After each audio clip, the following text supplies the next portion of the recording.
I'm the worst. I am the worst. Jam TV show 158, almost not. Here we go.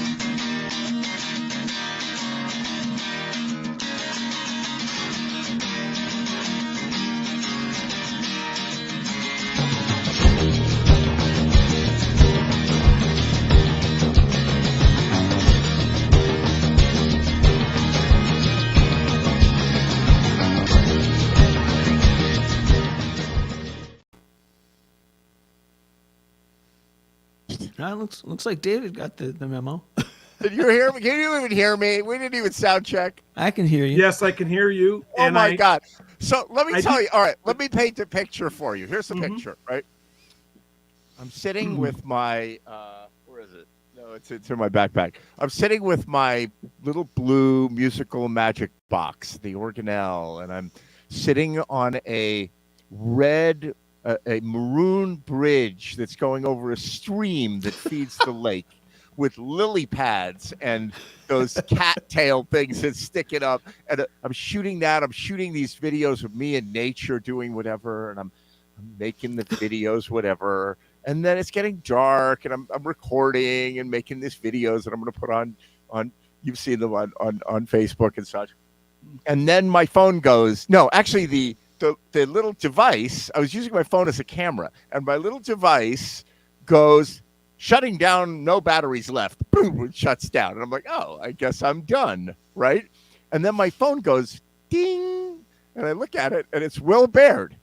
Hey, are we starting the show in 1 minute? And I'm like, oh, God. And so I got on my Segway. I swear to God, I got on my Segway. I raced back to the house. It was like 3 minutes. And I forgot that the show was at 7:30. I'm such an idiot. Well, it's after 155. It's one of it's the only one of the 155 that you've forgotten, or however many it's been. So yeah. Like I was like in such a Zen space, like sitting out on the water and little bugs and little water moths flying around, or whatever. And then like my phone goes ding. It's like, wake up, Jam TV! So I raced home. God, what, Dave? I didn't want to bother you. I thought it wasn't happening. I checked everything. I kept checking Ed's page, checking for messages. Usually Ed puts a thing out. You know what happened? I spent all right, so I teach electronic music at an inner city school in Bridgeport through a nonprofit called Keys, and we had a staff meeting today, which is like Jam TV, but it's on Zoom, right? And it's not, I don't run it. Like the person who runs the nonprofit runs it. And so I did that from 4 to 5. And I got done with that. And I remember thinking, was there something I had to do today? I swear to you. I was like, I feel like I'm forgetting something. And then I'm like, go for a swim. Then I'm going to take my Segway down to the lake. And I'm going to do some music. And then like, oh, that's what it is. Yeah. I don't know what to say. I figured I better set up my laptop. I better do it. Put my ears in, just in case Ed, messages me, and it comes up, and I go, oh shit. Yeah. I'm glad I'm prepared. I'm ready. All right. I'm ready. So let me catch my breath. I still have to invite like 50 people. I don't know who's going to show up. Bill Noman, I guess, probably has a gig somewhere tonight. I sent him a message, but I don't know. I was texting him while you were like segueing back as fast as you could, going, Bill, are you on the show tonight? Do you know? Oh my God! All right, so Will Baird, play us a nice song, and we will come back and have a show. All right, this will be in keeping with the image of you with the butterflies going by, and the little koa fish like swimming in the stream, and so this will kind of make this will give you that image. All right.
Thank you, That sir. was very nice. Very nice. I pushed the wrong button too. I figured, Where are you? I was Beautiful. There you are. Thanks, David. I figured, that spring-like feeling in Right. August. Totally irrelevant. It was. But anyway, It was. What was that, by the way? that was "April Come She Will" by Simon and Garfunkel. Oh my God, so nice. It brought my pulse beautiful. back. It brought my pulse back. Let's see. See what my pulse is. Yeah. Oh, look at there you go. That's right. Brought my pulse back to like I swear I was like, like trying to get on the show. Like my pulse is still 98, So no, 109. Oh my God. That's good, Ed. You don't have COVID. Yes, that's right. It means you're That's right. oxygenating well. Holy moly. That is correct. That's Your why I got hemoglobin that. is I well got that in oxygenated. case I got COVID, and then I'm dying. Right. Anyway, that was lovely, Will Baird. It was Thanks. really nice to listen to that. It's like you're having a stressful moment in your life, and you're like, I can That's what my relax a music little is bit for. now. Yeah, that's my goal. Well, good to see you guys. Yeah, same here. Good to be seen. So we'll see who shows up. I don't know. Nolan's missing in action. Holly McNerney, Holly McCrary. Like, I don't know what to call her anymore. Like, she was Holly McCrary for a while, and then she spells Holly different ways. Like, she's got the private person Holly, and she's got the public artist Holly, and then she's got the McCrary, her maiden name, and like, what are the odds you're going to marry somebody named McNerney? Like, what? Yeah. It's like McCrary and McNerney. It's like you go to the pub and you have a couple of Guinness, and you're like, "What's your name?" It's the same name basically. So she might come on. Do you know Holly David Robinson? No, you don't know I hear Holly. you guys. No, you guys talk about her all the time. You don't and know I thought Holly, I saw some yeah. videos. No. I Yeah, don't know she's if the Will star Baird of those knows. videos. Yeah. You don't know her from the real world, do you? Did you ever see her live? Mm-mm. Yeah, just on GMTV. Yeah, she's Actually, terrific. I think I did see her live actually at Bobby Hughes. Or the I Dark. think. Yeah. Yeah.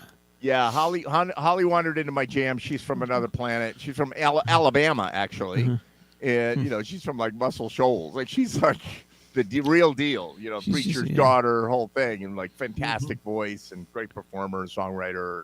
And she has this ability to dance with her hands when she's singing. Yep, It's like absolutely. just and which is perfect for TV because you get everything just all right in the frame as opposed to like we're moving around and doing other entertaining things and you don't have a clue. That's right. I know where you've seen her. I know David where you've seen her. You've seen her in the video. She did about 10 of those videos with us. Yes. And she's like the fantastic lead singer. And she's actually a great country voice. singer. Great voice. Yeah. Her material is country, but she'll do rock and she'll do whatever. She'll she did some really amazing stuff with us when we did those music videos. But she might show up. I just said to her, she actually wrote me and said, "Are you broadcasting tonight?" I'm like, "Really? I've been on it like a year." Right. So Well, my chat with you was hilarious because I said yesterday, you see me go, "Hey, Ed, is the show on?" And then you go, "Sure." And then I send back like 20 icons that are all like balloons, happy faces, little babies, this sort of thing, all this whole thing. And I probably didn't reply. I was busy. Then I log in today and I'm like looking at all those and there's just nothing else coming out. I'm like, Ed, I'm sitting on a bridge, sitting on the dock of the lake. Hey, time, that's good. That's good, Ed. I'm just I might glad even play that video. I gotta get that video off my phone and get it onto here and play it. So, Will Baird, while I do that, that's why don't you perfect. play another song for us? Sure, why not? All right. This one, I'll leave it up to David. David's really good at guessing the real song, the song behind the song. So I'll leave it up to you.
What do you think? Well, did you listen? Jolene, Dolly Jolene? Parton. There you go, baby.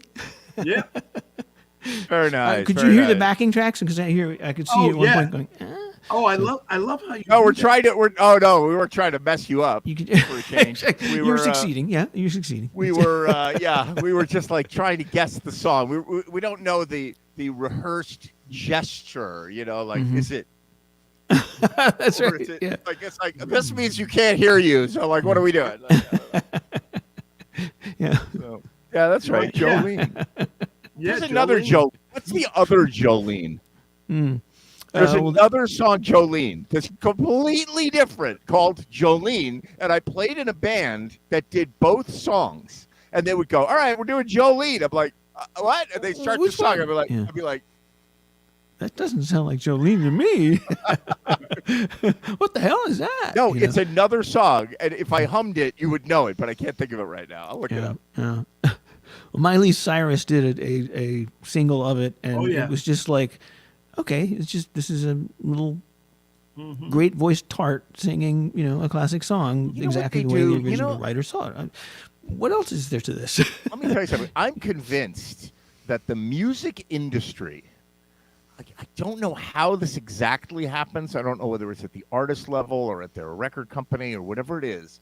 Because, the music industry is not a big place. There's only a few people that own everything, that own all the music and distribution and all that.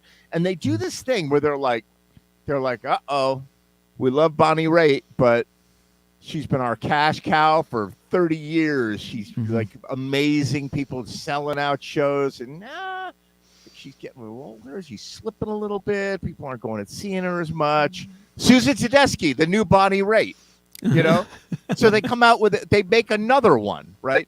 So they, they do that. Like Bruno Mars was kind of. Don't cringe, but he was kind of the new Prince. Like Prince was starting to get a little weird, and Prince was amazing. I love Prince, but then Bruno Mars came out, and he's like funky, a lot more mainstream, and right. A lot of but I was like, they take over like the Grateful Dead and Fish, right? And that was no accident, all of a sudden Grateful Dead. Oh, then Jerry dies. Then they're getting older. Then Fish, Fish, and all that crowd, because you can't just. You've built this equity in this crowd and these people in the consumers of what you are producing and selling. You can't just stop. You've got to keep going. That is really true. And I get a sense like Miley Cyrus did some Christmas special with Dolly Parton this year. Yeah. Well, I have have to a give her now remember, guys, that's her godmother. Oh, I didn't realize that. Okay, you know that, right? No, I did not know that. Yeah, so that's we're piecing it together because her father is kind of modern country Billy Ray royalty, Cyrus, right? He's like a big deal in the country scene, but she's not country really. Yeah, And she came up through Disney. She came, she didn't really come up through music. Correct. Right, So but she's got the connections obviously in the industry, and they've been grooming her for something. And it's almost like they're molding her. Like now she's gonna be the young woman Dolly Parton. Yeah. The next, well, maybe what'll be interesting to see is whether she matures into someone with brains that show, or whether she's trying a little bit now. I think exactly. What happens to these artists is they're successful, especially artists that are successful when they're young, like Taylor Swift and like Miley Cyrus, and then they have to go from being a kid thing to being a grown-up thing, and that is freaking hard. And Miley Cyrus was like, fine, I'll take my clothes off and I'll be real dirty and I'll be real and whatever, basically to say, by the way, I'm not doing Disney anymore, motherfucker. Right? Like that's what she wanted to do, just shock everybody. And so now she's dialing it. Now she's like, she's hanging out with Dolly. I didn't realize that was her godmother. It all makes sense to me now. Like Right. Wow. Well, and she'll go into like the annals of Wikipedia as being the inventor of twerking.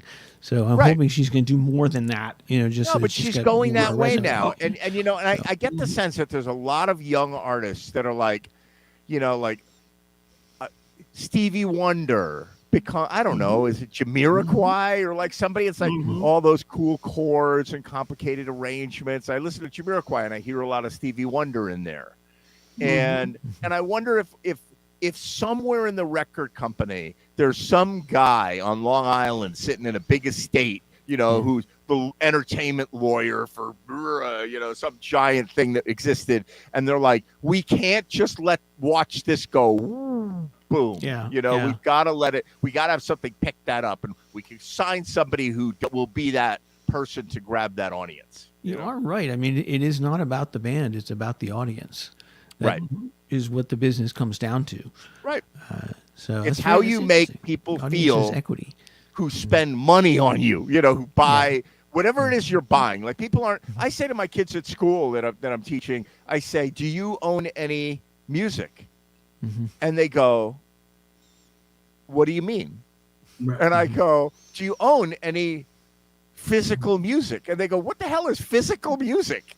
And I'm like, like a tape or a record or a CD. Right.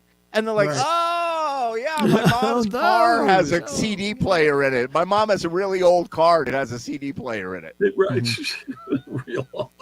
It does. It does. The concept of intellectual property starts to get kind of like it used to be that you could copyright stuff in two ways. The tightest way was to send something off to the Library of Congress in a stamped envelope, and et cetera, et cetera. But then you could also just say, "Look, I recorded it in 1968, and that was before you, so I own it."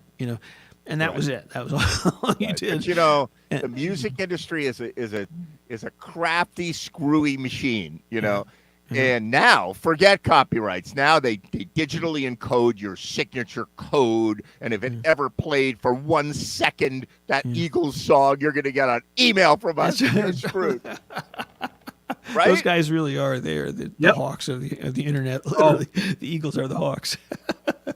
But so what they do is, and now they're clever. They're actually smart. In the old days, what they did was they said, Olivia Newton-John is so pretty. Like, we'll make her record, and she'll have her pretty eyes on the record, and we'll touch it up. Like, before Photoshop, like, we'll paint it on, and then we'll make this cover, and every teenage boy will have her, Sean Cassidy. Every teenage girl will have whatever. And there are 885,000 of them, and if we're lucky, we'll go double platinum, but we're going to sell 500 million of these things, and we're going to whatever, we're there, 500,000 records or whatever. And you multiply that by $10 and there's a business in that. But now they're going, forget that. Let's focus on the consumer. Yeah. What do they let the consumer decide? Pay us $10 a month and we'll let you listen to anything you want on Spotify. And, if you're dumb, you'll buy Apple Music too, or get that for free on some other subscription, and you'll get Tidal because you think it's better, and and next thing you know, you're spending all this money. ASCAP BMI is collecting from the restaurants and the venues, and so it's a whole different model based on we want 10, 15, $20 from every consumer in the United States who listens to music, which is everybody. Right? So that's the new business model. You don't buy a record. The value isn't in the record. The value is in you as a consumer. Yeah, your value. Actually, there's Ari Hersten in his book. I don't mean to plug it. It's just a really good book for any musician. It's called How to Make It in the Music Business. Really creative Is title. it really? But yeah, it's like, oh, come on, you're getting. But the guy, I heard him speak at a CD Baby conference, and the guy just was incredibly insightful. You were like just writing down one thing after another, in his book, he breaks out, okay, here's how much you can expect to make per head in the following venues. And he has like singer-songwriter under 100 heads, singer-songwriter under 500 heads, singer-songwriter. Oh, really? Wow, and that's he's got pretty cool. all the types of music, urban hip-hop, blah, blah, blah, and he's clearly like gone out and surveyed a whole bunch of people. And I have to circle back because I'm suddenly getting this thought in my head of that same studio executive who has the huge success with Olivia Newton-John going to Farrah Fawcett majors, right? You remember Farrah Fawcett and that famous, red bathing suit poster that she I had it in my dorm at Kent School on the shelf. Oh yeah. Yeah, and now, I mean, I get this image of like somebody going to her, going, we're going to make you huge because we'll have you do an album, and we'll do all this stuff and so on, and they get her into the studio and they discover that holy shit, she cannot sing at all, and you can just imagine this beautiful face, and just out comes something horrible. Right, but then you got Pia Zadora. Remember Pia Zadora? Oh yeah. She married some billionaire guy or whatever. Mm-hmm. Right. And next thing you know, she's super famous. And she was like, she couldn't sing to save her friggin' life. She was not good. Yeah. Worked for Mariah Carey. Yeah. But Mariah Carey could sing. Whose phone is ringing? That's David true. Robinson. Yeah. It's my phone and it's bullshit. How do your secretary get that phone? Yeah, I know. Tell me about it. It drives me crazy, guys. All day long. Day long. Yeah. I just get spam from doctors' offices.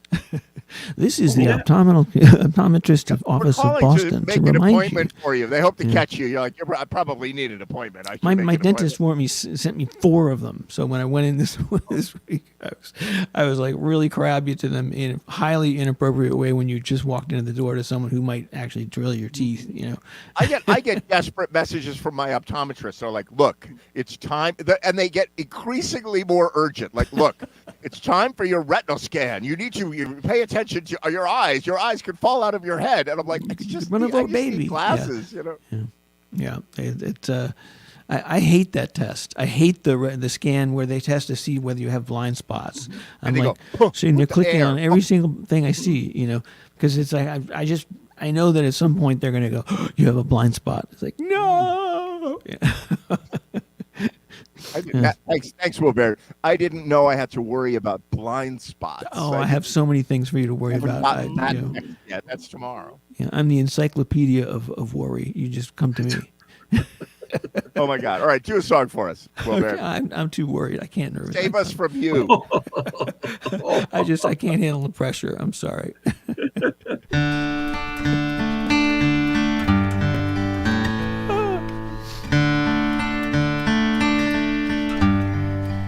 How's it go?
Now we'll test David again, assuming that I'm still mic'd. There he Okay. is. Thank David's you up now. for doing that song. That's one of my favorites. Isn't it a great song? Yes, It's a it great is. song. So it's by the you're left on Don't fire walk band. away, tonight. Renee. Yeah, That's with the right. E. The ink Oh, I with- love it. I had my bass player in my first band was in two famous bands. One was his. He said the lead singer was like the most depressed guy you've ever met. So we've got, my anxiety, his depression, this poor bass player didn't know how to pick bands very well. And he said the other band he was in was the Archies. There was a band. Archies? They had Yeah. had 5 That's right. Archies bands that Right. traveled in different regions in the U.S. when the Archies comics were like Mm-hmm. really big. And so he was not Archie in the band. He was the bass player because he was too tall to be Archie. But that was his two. Speaking of the Archies, Hey, there we Randy. go. All right. Look, man. And he's strapped up. were you too. the bass player in the What's he got? Archies? Yeah, No. I was too happy. Bank bass player, yeah. That's great. I always love that song. Yep. it Randy, really is beautiful. Randy, They're barely decipherable. am I Randy? Barely You got a just like- strap on? What do you got on, brother? It looks like he's got a bass strap. It does look like you got a strap Well, over your doesn't shoulder. it? Yeah, There we man. go. Okay. Damn right. Wait, is that a bass or a guitar? What is that? It's a Guitar, bass. like a strat. Hey, look, it's ready. What's it? Yeah, it's got Oh, his it is a bass. bass. Well, That's a bass. You That's a- damn right it's a bass. Either that or it's an industrial strat. Damn. No, it's serious. I could see it. I'm in the bunker down in the basement. There was supposed to be band practice, but it got canceled for various Oh. reasons.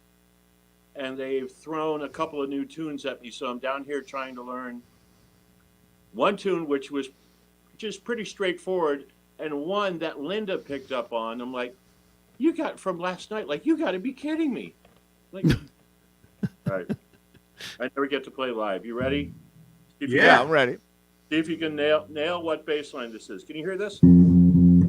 Yes. Yep. Okay. Oh shit! I was made to love her. What are you doing Stevie? I was made to love her. Yeah, do it, Randy. Hey, What? Randy. One of these days, my brother, if I get my ass back into the state, We'll do a Jam TV I gotta reunion. finish Game. that yes, sentence? yes. Okay. I want to jam. Come to the basement. There's a Tama set. Ed knows. Ed's been to this basement. There's a Okay. behind me. Yeah. PA, everything. So anyway, Damn. I'm trying to do the lamest. What would I call this? Laminate over that James Jamerson bass. Yeah, brother. Just to try to catch a little bit of that groove. Mm-hmm. I think Randy, you got it. I was feeling it. Oh, you're sweet, but yeah. Brother, I was. Come on now. Come on now. You know me. You know. I need a little more, yeah. Oh, look. Shit, man. If you can't play by now, Randy, I don't know. that's right. Yeah, then maybe it's time. But James Jamerson, actually, there's a video. If you look on, nobody cares, but where somebody actually charted the notes, like they do this whole graph. It's a graph of the notes that are played. Well, I don't know if you know, but they actually can write music down now. Like they have a way Yeah, of they doing have this that. Like, nomenclature thing I've heard. My biggest regret, since I just picked it up, I got a bass guitar at Fairfield U for $20 as part of a pot deal. That's the only reason I'm playing. And I never learned to read, or I don't play it. It's my biggest regret. I would be able to do a shit ton more if I knew how to read. no, you know what? It's Yeah. no. It's good you don't read because then you have to play from your heart and you have to use your ears and your mind. And That's a lot of people that know how to read, they're stuck to like, oh no, I need the chart. Even if I know the song, I need the chart. Yeah. You know. Yeah, homie, And- don't play cards. But I don't even know like the 1, 3, 5. I don't know that. I know the neck. I know notes on the neck, and that's Oh it. shit! So all this No, no. time when I've been going like when Like, I've been going like What? when I've been going like, you have no idea what I'm talking about. No fucking idea what you're talking about. Well, it took me, some Wow. guitar lessons to learn those. That was as far into chord theory as I could get. I could not get any deeper than that. It No, was, I can understand a guitar player Dude, that you learns the chords, starts with that. it's you listen to enough James Taylor when you're 12 years old, and you can figure stuff out. You can figure a lot of shit out. well, You know? my iPad has no battery, so I have to insert. Ooh. This is a family show. Don't Yeah, insert anything. don't take that Oh out. yeah, I've been on. Oh my Goes God. in neighborhood. Oh my God. That didn't take long. So Ed, sometimes you have to lube it up first. Oh my God, guys. I'm sorry, Will. We're going there. Oh, That was my term. I do a lot of, like Ed, I do a lot of open mics, and I'm in the house band, so I bring my own amp and one of my terms, there was some dude who was playing my amp, and I had my back to him, and I just looked at my friend. I'm like, who's prison raping my amp with no lube? Like Yep. the sisters were like, right. Oh, my right. There was some guy when he was at an Elvis show. It was very early on with Elvis, and he comes on and says, can I borrow your guitar, man? And he says, oh, yeah, sure. And he hands it to him, and he goes out and plays. The guy can't see him because he's on stage behind him. And Elvis goes out and he does his whole thing. He does his whole show, and he comes back and hands it back and says, thanks a lot, man. And then it is fucking destroyed. It is strings are broken, everything is scratched all over it. The neck is all out Don't of give tone. Pete Townsend your guitar. Hey, can I borrow your guitar at the open mic? And he's like, Yeah. Jimi Hendrix is lighting it on fire. Can I borrow your guitar for a moment? my pet peeves at open mic. Because I have an idea. If you want to come to an open mic and play bass, bring a fucking bass. Bring your bass. Yeah. Yes. They bring a want, bass. it's like, can I play your Sadowski? I'm like, I don't know. Can I go in the parking lot and get a Hummer from your girlfriend? How about that? The car. He means the car. His girlfriend is a Hummer dealer. Right. Yeah, that's what I mean. I was in Milford, and it was I had one basically I had this gig. It was at the Milford Oyster Festival, the really big, huge one they do, and I got to the gig, and it's during the day, so there's a stage set up for a big band for that night. Right. And room for a couple of thousand people, and they got some concession stands out around the outside, and so there's nobody there except people getting food, and the sound guy says, all right, let's do your sound check. And I go, great, sure. And he says, give me your mic, give me your guitar cable. And I go, oh, sure. Actually, I don't have one with me. Usually, do you have one? And he goes, maybe. And he walks out. You bring a all the way- cable. Yeah. This is in 90 degrees. He walks all the way out to the sound booth, and motions around, and then walks all the way back to this, from the sound booth. So I do my thing, right? It's time for me to play, and I get up to play and go, I suddenly realize I don't have the cable. And I ask, always bring a wingman. If you're a solo artist, always bring a wingman to deal with weird shit that happens at festivals, because you can't predict it. So I go, Jim, quick, run out to the guy and get the cable from him. And so Jim, the lights are bright. I can't see anything. He comes running back. Actually, the lights were not bright. That's not right. Different show. Jim comes running back and says, he'll give it to you in just a minute. And the cable comes hurtling past me. And hits the cymbal. I'm like, thank you. What else you forget? God damn.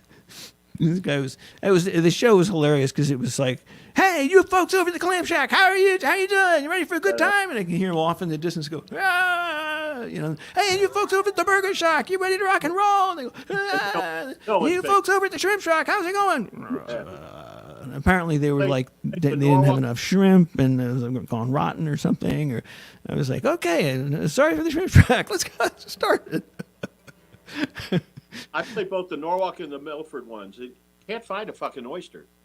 And that's You don't want the oyster. Okay, listen. In Milford, you want the oyster. They got this guy that travels. He's like a traveling oyster shucker, and he's the best guy. And I remember him. He's a super fun guy. And all he does is go to oyster fests all around the country. And he's like, you ever try to suck an oyster, Randy? You ever try to suck an oyster?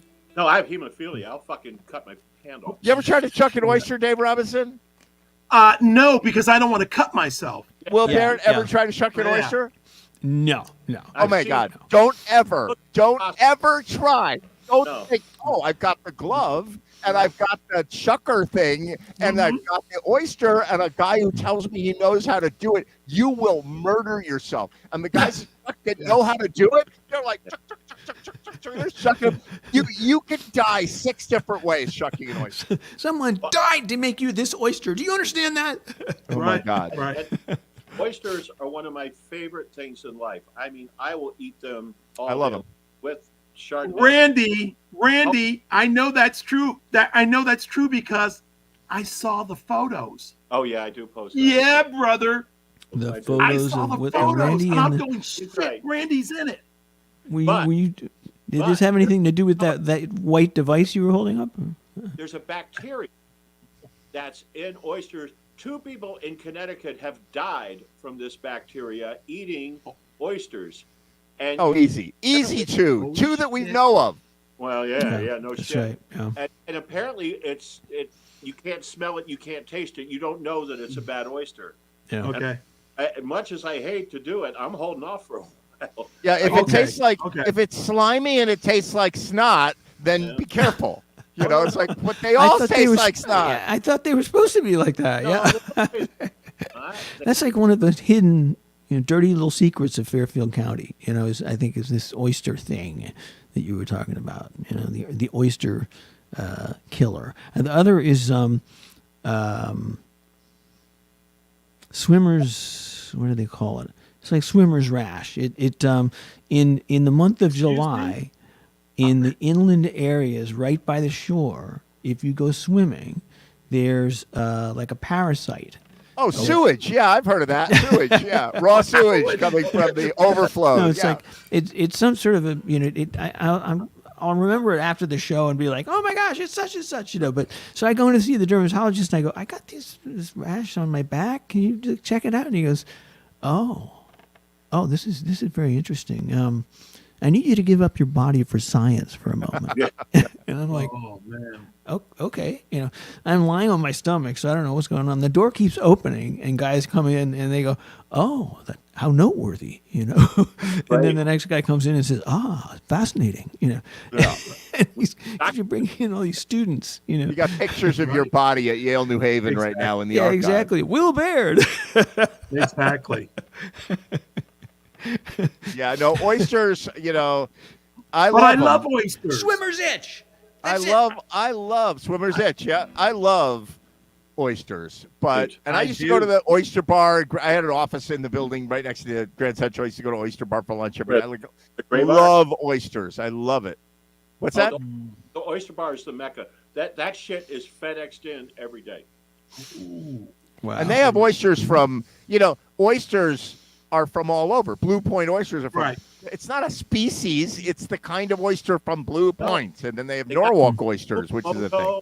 Something from Washington State, and they're nothing's better than sitting down at the oyster bar in the good room on the side, not the big loud room, and looking at the guy and say, "Bring me a dozen." Really? Yeah. I want 3 of 4 different kinds. You pick. And Yeah, but they could be $7 a piece, at the oyster bar. Oh no, this is not. Now in Galveston, when my parents lived down there, I'd go down there. I'm not kidding. Gulf oysters, $2.99 a dozen. Right. There you go. Yes. Yes. Well, of course, Yeah, they're made of petroleum, is what that's why. it's $8.99 a dozen now, but still. So here's some trivia. What's the most dangerous vehicle on the highway? Billy Foster. I thought it was a trick question. Sorry. People used to say Well, what is the most dangerous vehicle on the highway? It relates. Randy gave a clue. Yeah, Randy gave a clue to it. The most dangerous vehicle on the highway. Swimmer's itch. heard was a Volkswagen Swingers Boston edge. Maryland plate. A Federal Express truck. What's that, Randy? If a hazardous waste, not hazardous waste, but hazardous material is smaller than a certain weight, they don't have to have a placard on it. Oh. So the truck can get into a crash, and it could have Right. like chlorine gas in it, but there's God knows only what. there's only a pound. It's enough to Okay. kill like 5,000 people. UPS also counts too, but they're not number one. Oh, they in can delivery. carry all that nasty stuff. They can So carry yeah, that? as long as it's less than a certain pound. If it's beyond a certain weight, then they have to put a they have like a Plutonium. folding placard. I only had an ounce of plutonium in there. Yeah. Oh my God, that could kill Superman. Oh, no, that's Krypton. Sorry, or Kryptonite. My God. Yeah. All right, well, Kryptonite. Bear, do one more song for us, would you please? Okay, if you dare. Yeah. Okay.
Very nice. Thank you. Now, Speaking you of- need to help me because I can't put my finger on the title. It's Billie Jean. You did that one recently, didn't you? Yeah, he did. Yes, man. Will does that shit. I tell you, man. Randy, Here, Randy's got it. come on, Randy. Yeah, it took me a second. I was like, I know that. There was that one little refrain on it. I'm like, oh, that's fucking Billie Jean. That was Yeah. cool. I love mangling songs and confusing people. You do it, man. You do it, Will. What's cool is that at gigs, people stick around who like music a lot, and they're just hanging out to kind of go, okay, I think that's such and such. You think that's it? Yeah, it is. Okay, cool. And then they talk some more, and you can just see them looking at one another, going, what do you think? I think that's such and such. It's I hang on to the people who like music. The people who aren't really into music, they don't hang out. But, Right. but my people drink. They really drink. Historians like to get busted. So No, you What do you changed- got coming up for gigs, Randy? What's that? What do you got coming up for gigs? Let's see. Tomorrow night at Sunset Grill with Rough Dogs, and then on Saturday at the Fairweather Yacht Club with Toon Squad with Holly McCreary, and then Monday, my birthday, Labor Day, back at the Sunset Grill with the Toon Squad with Holly McCreary. Nice. That's Okay. on Monday night, huh? Next week, on Friday the 8th at Ripka's in Norwalk with the girls. very cool. So I got Very kids cool. going on. Fun. Ed, what are you doing? I've got some private stuff, and I've got tomorrow night I'm with Frank Rogers doing. So tomorrow, Friday, Frank Rogers in Greenwich at Commons Park on Greenwich Avenue from Nice. 5 to 7. I'm doing one of those. And then coming back out here. I got a private, and then I'm coming back out here. So, Nice.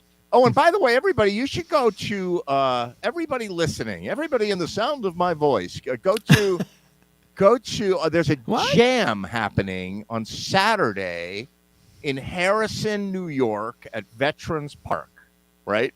And I learned the hard way. Don't forget it's Harrison, New York. They're like 10,000 Veterans Parks. So you can type in Veterans Park, like, oh, it's Veterans Park and whatever. It's like Yeah, there's it's- 100,000 of them. Yeah. In Harrison, Jimmy and Eric and those guys. Sherry will be down there with Snap with, Packle Pop. Snack Crackle Pop, yeah, exactly. Snack Packle. Yeah. Snack Pack Pop. I can't say And yeah, I'm gonna sit in with a jam band that's playing from noon to 1 on Saturday, and yeah, so it's everybody should go to that. It's open to the public, and it's a series of bands that go on all day. And if you want to play, you can probably talk your way into one of them. So That sounds fun. That sounds a lot of fun. I'm Frank gonna. offering me a gig, but it's on my wife's birthday when my Yeah. is having a reunion gig that night. So it's a who was giving you a gig? pardon me? Who was offering you a gig? Frank Rogers. Oh, Frankie Rogers. Yeah, right. I find. He's a trip to play with, man. It's a party. He's a When you trip play to with- play with. He is. He's one of those guys that has been doing music for years and years and years. He was slightly out of my orbit. Like I didn't really know him, whatever. Here. And it seemed to me that every time I saw his band, it was completely different players. And that's Yeah. what he does. Like he's like, okay, today it's Randy Stone with this guy, with that Yeah. guy, with Will Baird on backup vocal, whatever it is. He likes to And shake it up. and so whenever I saw the band, I was like, they don't sound like they ever practice because they don't. Like he knows the music well enough to make it happen. Yeah. But now he's got the Sound Cats, of I which was- I'm one, I guess. At for a night, yes. Right. But so now I think he's trying to not do that as much. He's got a great drummer, and he's got Dave Platt from not Dave Platt. Something yeah, Dave Platt from Doug. something famous. Okay, so Dave. Okay. Now I'm fucked up. It's Dave Platt and Dan and Doug Pratt. Right? Doug Pratt and Dave Platt are two different people. Call And 911. I think he's having a the bass player from Hot River Monkey Band, Doug Pratt, is the bass player with Sound Cats now, and so we're doing that as a 4-piece, and it's kind of fun. Sounds like an Asian guy saying Dave Platt. Dave Pratt, Doug Pratt. Dave Pratt. Oh God, we should not be getting into jokes like this, guys. Yeah, especially since like half our viewership is in Asia. Yeah. Let's just make fun of everybody watching the Yeah, show. every ethnic group. Yeah. Make some triple jokes. We'll even That's it right. up. We are completely egalitarian racists. Yeah. We Oh, you know, not being we hate everyone. Really, it's okay. See, it's on Jam TV. You say that on Jam TV, Randy. None of the Jam TV audience have ever met you in person. You know what I mean? And so you're just a guy sitting in a chair. You know what I mean? I'm observing a dialect. Please, right? Please, I'm playing for. dog bitch. Please. No. I'm going to be playing for a party up on the North Shore, Boston, for a bunch of people who are like ex-music executives. So Wow. all the stuff that I've played is like people that they like found, promoted, created. You know, That's pretty cool. And they booked me because I'm doing all of these songs in these twisted ways. Yeah, right. But That's pretty cool. So I got it through a relative. The relative was started a music magazine. Went around to each like of the older relatives in the family. Said, could I borrow some money? I want to start this thing. And so I showed them a business plan. They said, okay. Came back like a year later and said the magazine's doing really well, and I can give you the money back, or you could take stock. And you really might want to take the stock. Right. And they all went, oh no, that's okay. And about 6 months later, in the Boston Globe, an article appeared saying that the magazine had been sold for $2 million. This is 30 years ago, to two sole owners, him and his co-founder. All of their family had said, no, we don't want the stock. You can keep it. So anyway, they're the ones who were throwing the party. That's pretty good. So it's like, Did tell you your do the family. Treehouse gig yet? So I did. Yeah, I did. It was, boy, did I learn some nightmarish lessons from that. I mean, Tell us what that was and how'd that go. it was, a couple of lessons learned. First of all, think carefully about the logistics of getting your shit up into the treehouse. There's 36 steps that are all winding. This was an actual treehouse with the actual tree involved. Yes. I saw the photos. It was limited to no more than 3 people per band or ensemble, whatever you want to call it. Second of all, do not do the gig if it's located anywhere near a grill, because you're going to have like serious breathing problems if it's near a grill. So you want to stay away from the grill. You also want to make sure that anything that's not being grilled, like appetizers and that kind of stuff, is not like in the house, but instead is out on the lawn near you, or else you're playing to people who are like 100 yards away. Like, hello, I'm up here, alone, just me and the squirrels. I made a joke about on Facebook. I couldn't believe it. I said, here I am doing this thing in this treehouse, this gig, and I felt I'm playing like this, right? So I look like I'm asleep. So I say, I fall asleep often during gigs, and it's really strange. I woke up from this one and I'm dreaming of nuts. And a guy wrote, I don't get it. And I'm like, it's squirrels. It's nuts. I fall asleep in a tree. Right. You don't get it? Right. Yeah, I got it right away. Definitely. I almost didn't put it in, but my sense of humor is too twisted for the internet. It's not, or at least for Facebook. I always say the wrong thing. So I have to keep my mouth shut, which I'm going to do right now. Hey, so how are you guys? The tough Randy, I wanted to mention, you mentioned that you had the great gig that you couldn't go to because it was your wife's birthday and everything. I wanted to point out that, one of the really sad things about being single is that you don't have someone else whose schedule conflicts with yours and who you have to follow. And you don't have someone who you have to ask permission to in order to do what you want to do. It's very hard. It's very difficult to not, have those limitations on your life. So At this point, basically given up, and I can't tell you how many times the phrase "the tail's wagging the dog" has been used, meaning we can't do family events because Randy has a gig. Oh, yeah. He's been very tolerant on that. This is one I know enough. I know enough not to take the gig on her birthday, especially when my son's having a gig that night. We're all going to see my son, and it's her birthday. Yeah. How dumb am I? Don't answer that. Yeah. If I actually do take that gig, like so. You're the man who does the right thing. Your boy's Yeah. having a gig. We were all going to go to that, but you decided to take Yeah. a gig in Greenwich. There is a work ethic or whatever the hell it is that you can't say no to a gig. You have to say yes. Yeah. And I've asked many musicians, I'll ask all you guys like the same question. I've asked a lot of people this question. Have you ever just missed the gig? Like, have you ever just gone, I'm not feeling good, I can't make it to a gig? It's few and far between, but like, have you ever taken a sick day at work? Sure. Of course. Right. Sure. You take a sick day at work, but if you're sick, my word, unless I'm here's in the hospital, I've told this story on this channel before, so I won't tell it again. But some of you may remember my famous playing a gig while having food poisoning story. Oh God. good story. Oh boy. Ew, man. No details, please. Yeah. It's a good story until the end. Yeah. Yeah. The beginning isn't good either. Yeah. Yeah. Oh my Lord. I have never ever canceled a gig. Nothing, unless I physically cannot make the gig, and that happened. All right, how about this? Have you ever been at a gig? Have you I was ever? in the hospital. I was in the hospital, and I had to text people like they're not going to release me. Find another bass player. Yeah, that's the same thing. If I've ever canceled a gig, I've never ever been asked back or gotten another gig at that. My venue. first gig ever, my first pro gig ever was at a club that we had no business playing at in Denver, Colorado, called Main Street. It was a big club. It like huge club and a big deal, and the band canceled, and we somehow got the gig. We had no business. There was actually no band. We threw together a band for this gig, and they needed somebody, so we did it.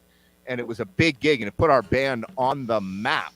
But that morning, to celebrate my first ever professional gig, was my roommate Stuart in Boulder, Colorado, made me buckwheat pancakes, and I learned that I'm deathly allergic to buckwheat. And I ended up like after lying out in a field in the mountains for about 3 hours vomiting, I then got taken to the hospital at the Student Health Center, and they said, "We're keeping you overnight. You can't leave. We're not discharging you. You can't." I go, I have to call and tell them I can't make the gig. So I called the lead singer, and I said, who is crazy, and I said, a woman, and I said, Bridget, I cannot make the gig. I'm in the Wardenburg Health Center, and I'm, they've admitted me. And she said, if you don't come to the gig, I will come to Wardenburg tonight and murder you.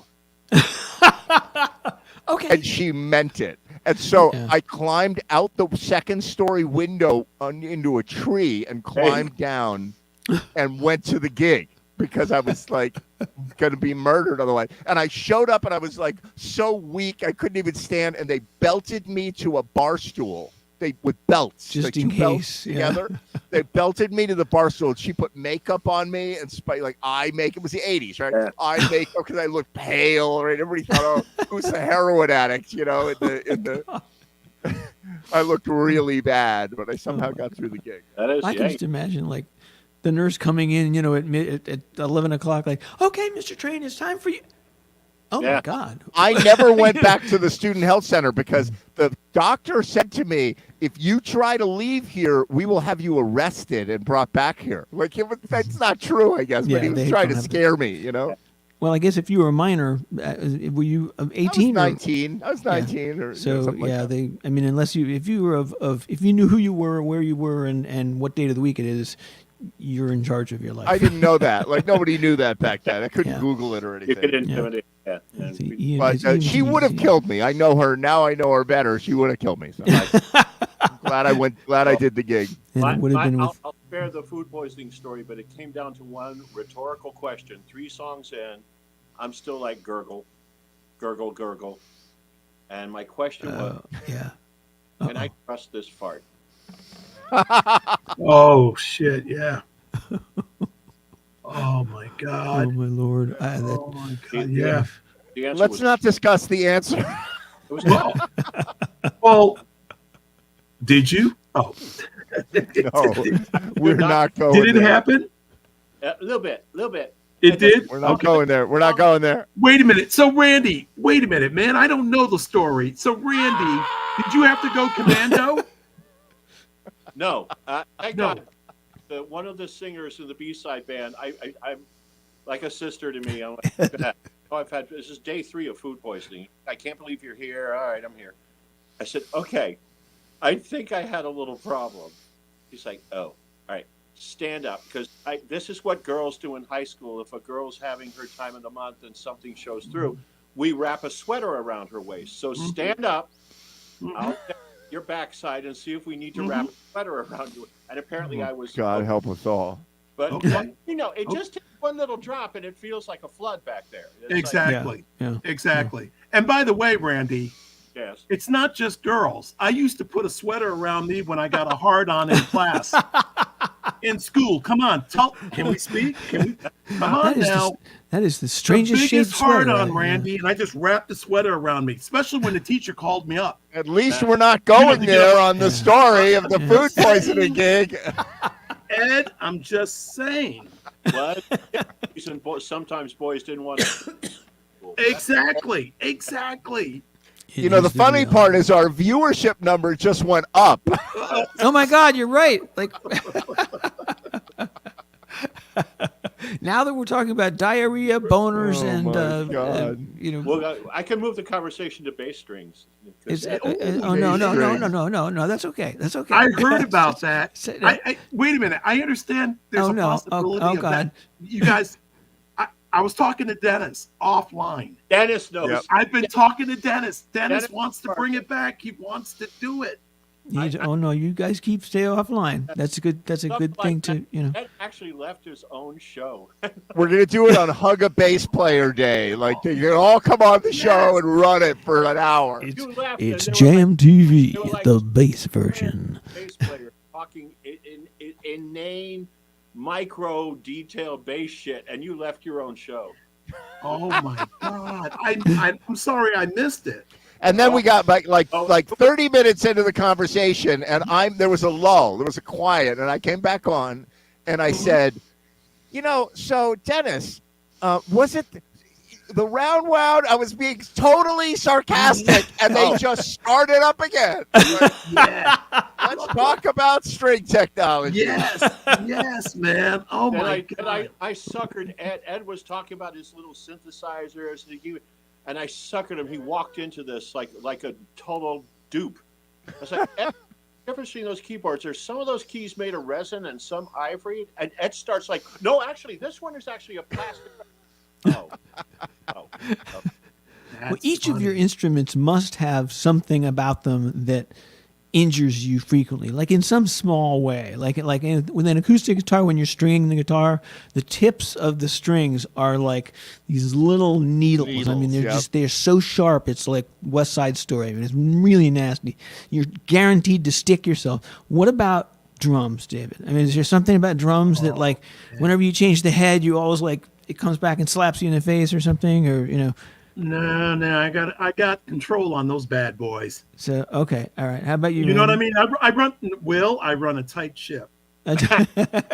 These things, this is my new favorite thing. This is what I'm playing a lot lately. It looks like a broken calculator. But Here we go. It's like a little music studio. Yeah. I got a whole bunch of them. See, I got that one. Replace I love studios. They're called different ones.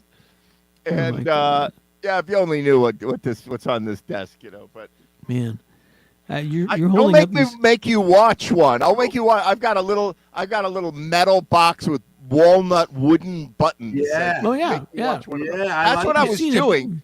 I don't know if you heard this, Randy, but in the beginning of the show, it's 7:29, right? Will Baird writes me, and he says, "Where's the link for the show?" And he's thinking, "Oh, we're either not doing it or you forgot to send me the link." No, I'm sitting on a bridge on the lake going over the river with my little synthesizer playing it and going, "Oh, this is so zen and peaceful." And then I look at my phone and it's Will Baird going, "What?" And I'm like, "It's 7:29. Holy crap." And I raced home and I got the show started. Zen moment. I'll show you what I was doing. I'm going to make you watch it now that you mock my little All right, synthesizer. let's see This it. is Yeah. the video that I was literally just Jesus finishing Christ. this video Oh, when please. this is how zen I was here.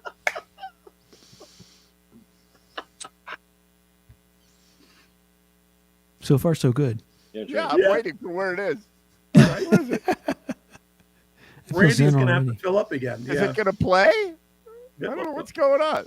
Good. We hear it. It's fine. We got it. You hear something? Oh. What's happening? No, we got it. Nothing. Look, what, You're Randy's saying going, we "No, got no." it. You don't got nothing. What? Oh yeah. I can hear it now. I can hear it now. Yeah. See, David, you got it. I don't hear it. Oh my God, it's beautiful, Ed. Oh wait, I do That's hear it. twisted stuff. That's like this kind of sound All of right. angels. Too. I think there's a bug. You don't hear anything, right? The No, books- no. it's kind of loud. It won't load. Oh, that's the funniest thing ever. If there's a bug and it my won't God. load. Will Baird, play another song and I'll fix my bug. Okay. All right. This will be another I kept guess. pushing it. I'm like, they hear it, but I don't hear it. Will doesn't hear it. It's like, God damn it. Come on. I Right? see. I blew the cover when they were going. I hear it. I didn't get the Clicking the joke. button and it's not took me a coming while on. before I There's was some like, sort of oh, bug this- in the Come on. software. That was a Yeah, the good. sound of angels. That's what it is. Yeah. All right, come on, Will Baird. Save me. Save me.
Thank you, Randall. Brother, Oh, I need to drum to that song tomorrow.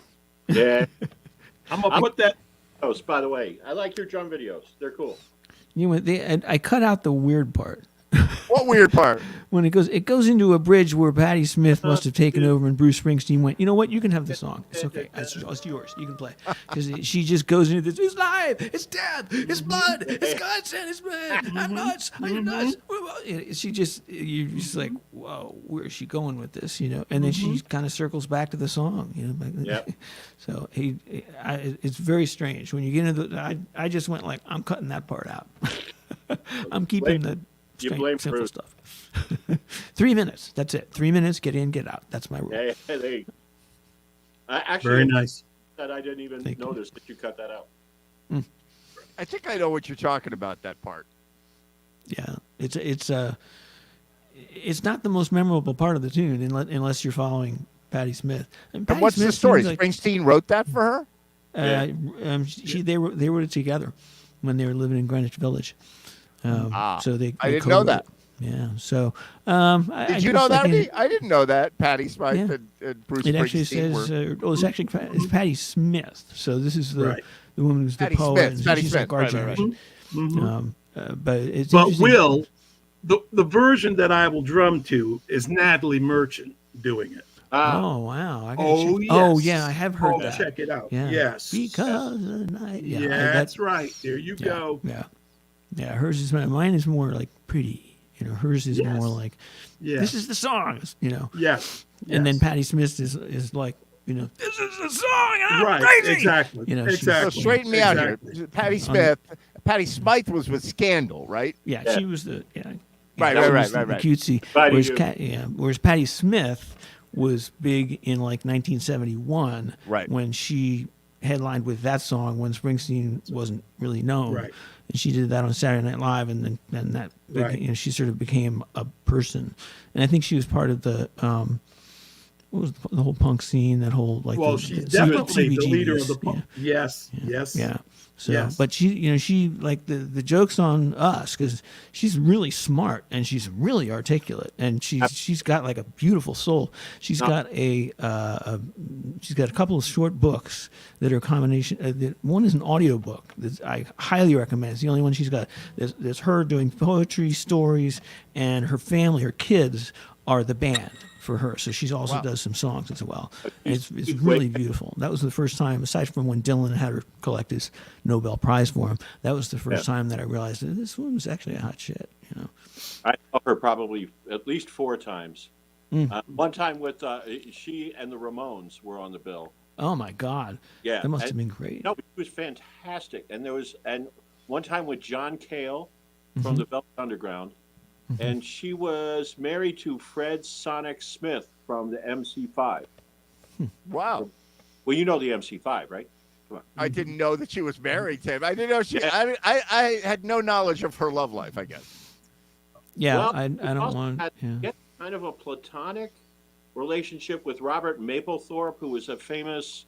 Oh yeah. Oh, she talks a lot about that in her book. Yeah, About yeah. him dying and yeah. Yeah, no, that was sad. He was one of the first guys to die from AIDS Yeah. before yeah. anybody knew what the hell it even was. I Yeah. think. Yeah. And he was really, really talented, and she got it, even though she wasn't a visual artist. Yeah. She got it, you know. Yeah, I think they shared an apartment or something. Yeah, in the village. Yeah. So pretty cool, you know, pretty cool person. It's one of those like underrated artists who will. When it wasn't so hip, she was extremely androgynous. I mean, if you look Yeah. at even the cover of that first big hit album of hers, Horses, you're kind of like, is that what? Is she- Yeah, yeah. Or is that the bass player from the Eagles? He's got the long hair and the skinny face, and you know. Except that he sings like this. You know, he's like the magic sauce in the Eagles. I got a voice like this. Anyway, Oh, that guy, Randy Meisner, he just died. yeah, he's good. He's really good. I shouldn't mock him, but I'm mocking everybody tonight. So, you know. Boy, you guys have an encyclopedic knowledge of this subject that I have no knowledge of. Well, Ed, you're a young man. That's There you right. go. As you get older, you'll And I learn do more. want to Yeah. say, Will, That's what it is, right? speaking of places, I'm playing not at an the wrong. ignorant idiot. I'm just No, old. that's I'm all young. right. That's- Now, you guys have been to the CBGB, right? CBG. I still worked at CBG. Yes, CBG. Yes, I played there in the early 70s. Wow. And I went in there with the wrong, and you know what they're known for. But I went in there with a James Taylor act. Oh. And I'm lucky to be here right now with you. Yeah. Even mentioning it. You know what I'm trying to say. It was the wrong venue for the material. Yeah. Oh yeah. You know. It's original stuff. Original, when you but said you know what they're known for, I was like, yeah, piss and vomit. Yes. Exactly. Yeah. Well, I've discovered, and you said that you went in there to hear James Taylor? No, I went in with a James Taylor person, meaning a musician. Like his name is he's still alive. His name is John Martine. Mm-hmm. Sings great, plays guitar, great acoustic guitar. Mm-hmm. And we went in there to do his show. Yeah, but it was the wrong venue, guys. That's what I'm saying, right? It was the wrong venue. You don't be going in there playing sounding like James. You understand what I'm saying, right? That could have been the bottom line. That would send anyone into a heroin problem. Yeah. That's another person who's got a real cool audiobook, actually highly recommended. One of the cool things that's happening is that all of these musicians who actually have stories to tell now, they're like our age and beyond, are coming out with audiobooks where it's a combination of them talking and telling the story and music, which you can't do in a book, you know. Really? And they're mixing the two together, and it makes for really interesting listening. Name a couple I should seek out. James Taylor, if you're into James Taylor, I was a lot. Oh, I love I believe it's called Slapshot or Snapshot. I'll say Slapshot, but if you look up James Taylor on Audible, you'll find it. The other one is the one by Patti Smith. Unfortunately, she's got like 3 or 4 things, and it's a concert, and I think it's the only one that's actually a concert where the whole thing is live. The poetry, the stories, the whole thing. I think that's the one that I heard. Then the others were books, one of which was heavily influenced by Robert Mapplethorpe and their relationship and her grief over losing him and all that. That one's like a real good one to read when you're having food poisoning.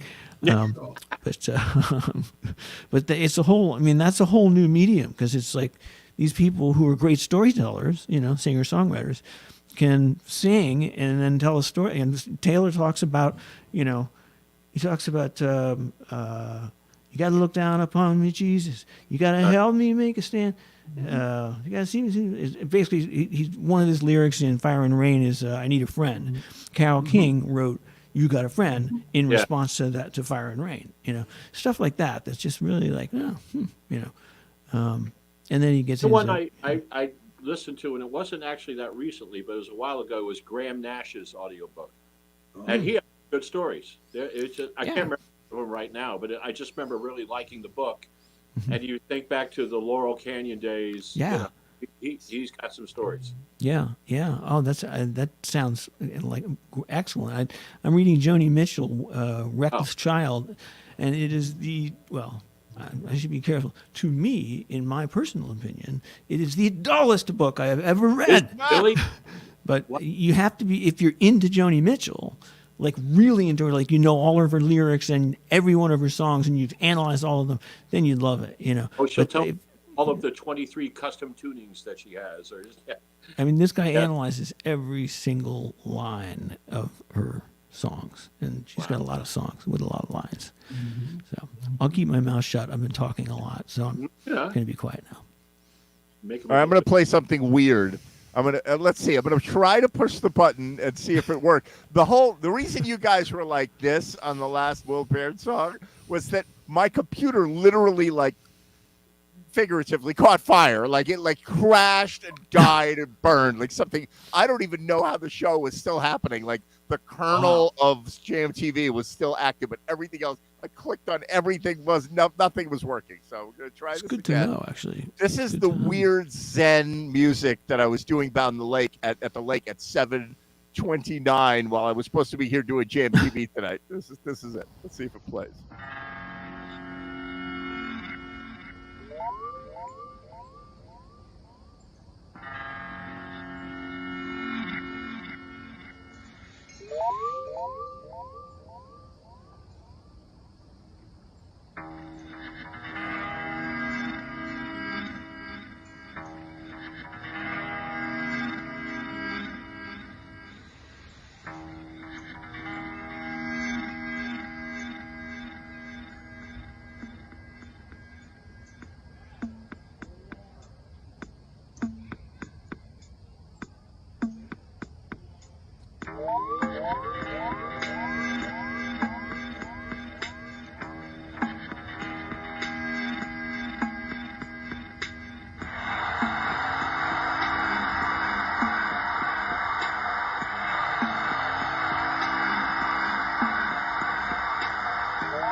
Who's going to say something?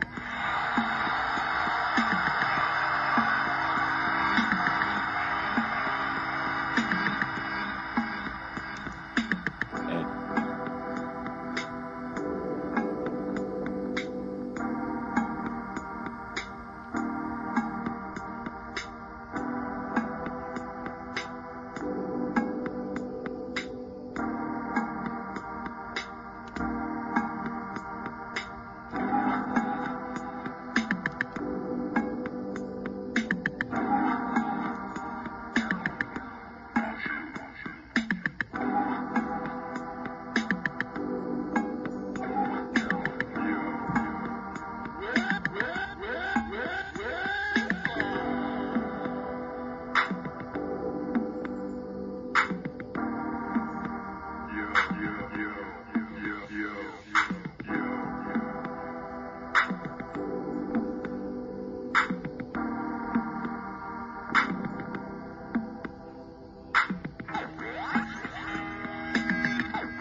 Okay.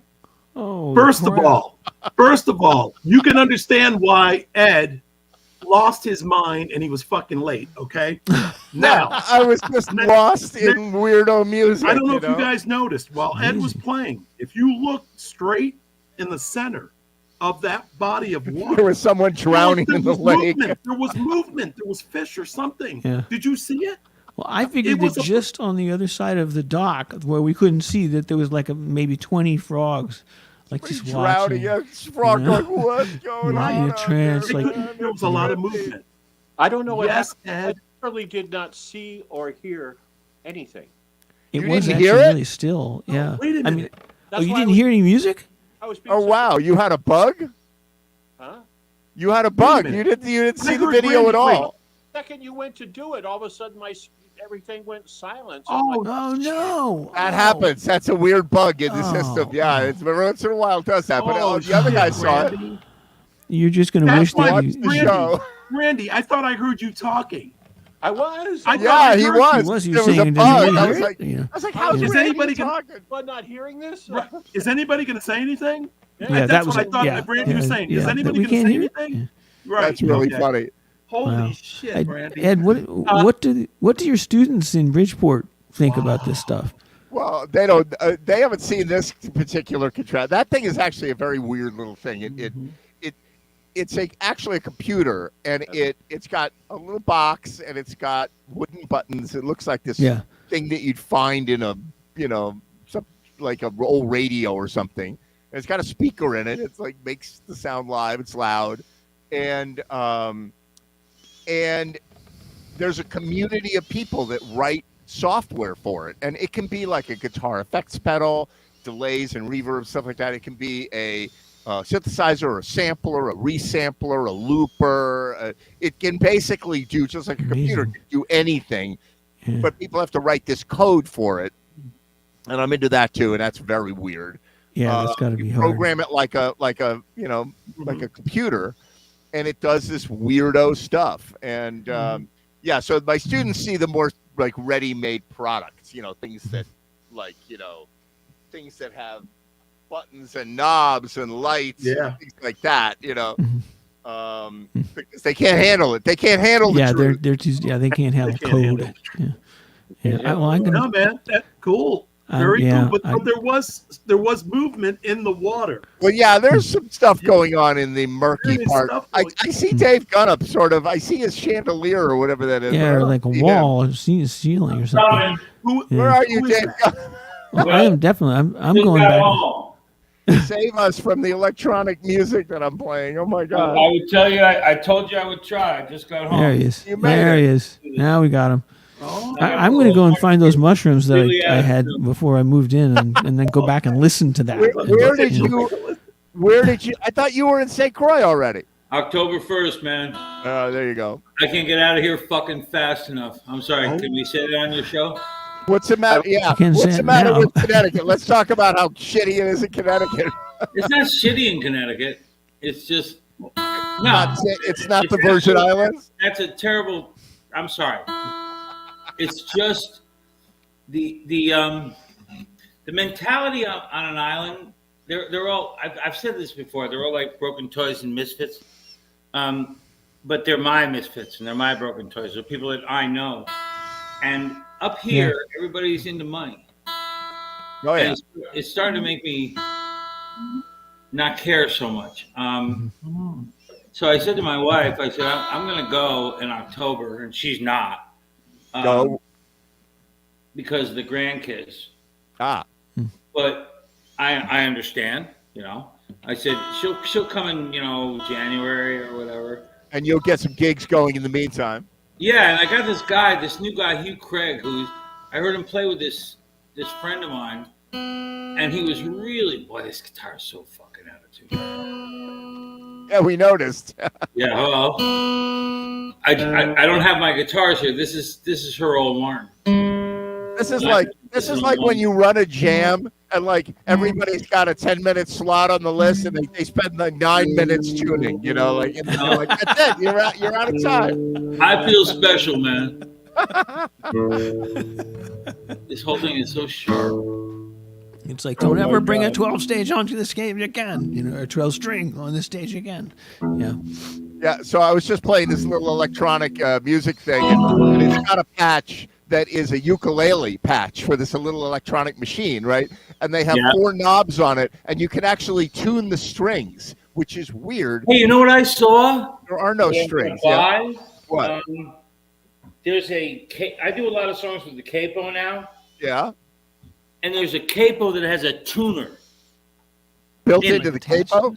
Yeah, you put the capo on, and because you put the capo on, it all fucks up, everything. Yeah. By nature, that's it. It will tune the guitar to where you put the capo. And I already went on someplace. I didn't. Somebody who knows how to do this shit did. But they ordered me one, and they sent it to St. Croix because that's something that's invaluable. If that works, that's good. Yeah, it really is. You still have to turn the tuning pegs, right? You actually have to turn the tuning pegs. It's but electronics or something. Say you put a capo on, right? Right. And of course, you're putting it on some way that's not quite right, and the guitar's out of tune, and you can start over. But if you put the capo on and the tuner's right there, right, you can go bing, bing, bing, bing, bing. Oh, that one's off. Oh, that one's off. It's not nearly as difficult as these things are. Right. Yeah. Actually, I could be full of shit. It's try it. See how it works. Yeah. But anyway, how you guys doing? For us. We're doing good. Do a song for us. All right, this one you don't know. All right. I wrote this a real long time ago.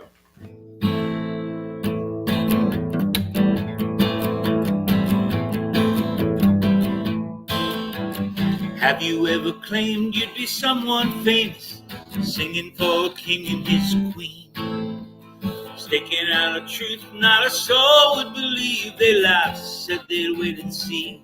They said if you go west, bring me the mountains. If you go east, bring me the sea. If you go north, bring me the ice and snow. If you go down, go down.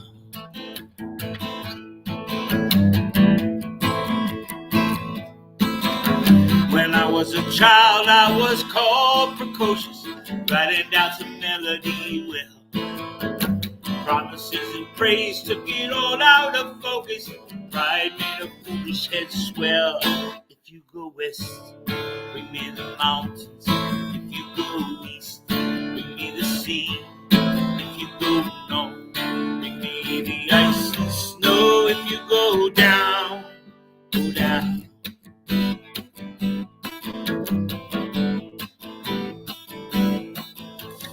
Puppy loves to play, cat sleeps a day out, a hunter works best at night.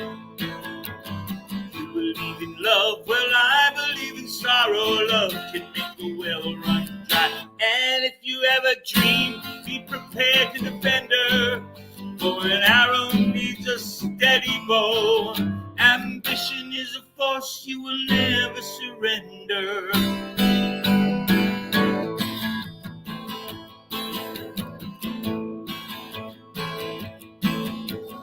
You believe in love, I believe in sorrow.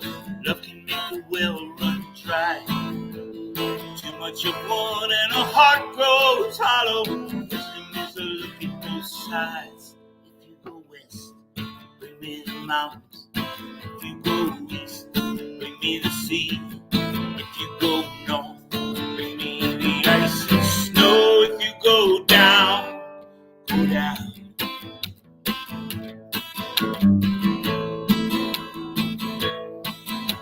What's the fucking last verse?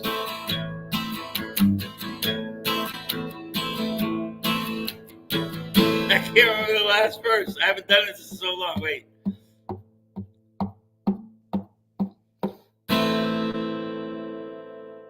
Shit.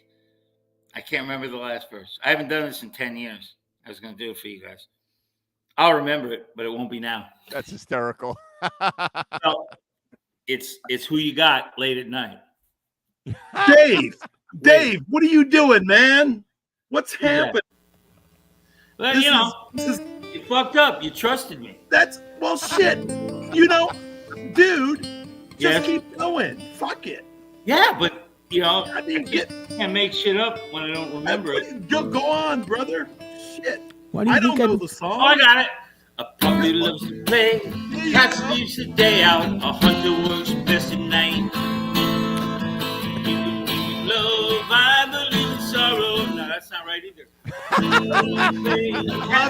love it. Out, a hunter works best at night. Like, trapping in the sun will bring you but hunger strike when the hour is right. And if you have a dream, be prepared to defend her. For an arrow needs a steady bow. Ambition is a force you will never surrender. For a promise is for an angel, wish for a wizard spell.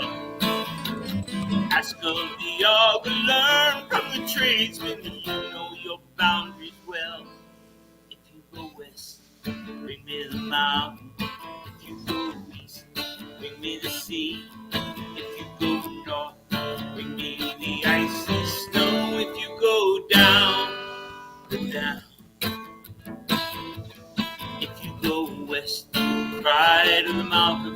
If you go east, sing to the sea. If you go north, bring me the ice and snow. But if you go down,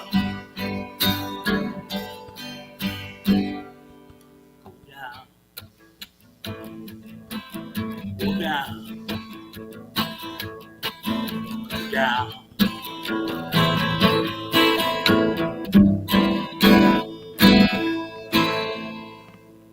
That's what I'm talking about. Finish it, brother. That was great, That's man. what I'm That was talking great, about. great, I great, could've great, That smiled. great was stuff. beautiful, man. Shit. Thank you. Come on now. Yeah, Interesting. I haven't played you that were song in like 10 years.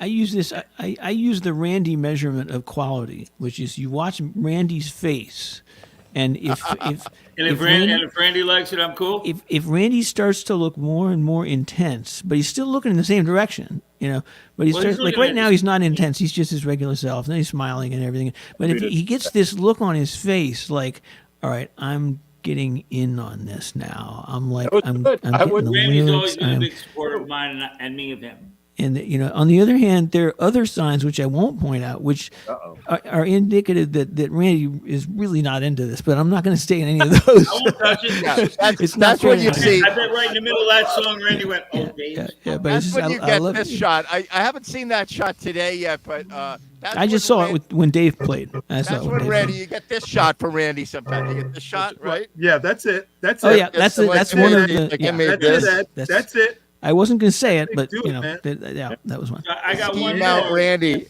That's a Don't bat story. me out, Will. If you're, are you fed up? Are you done? What's that? I got one more that has a story. Do it. We're not done. We're not done till we're done. I do Well, have. let me tell you one other thing, guys.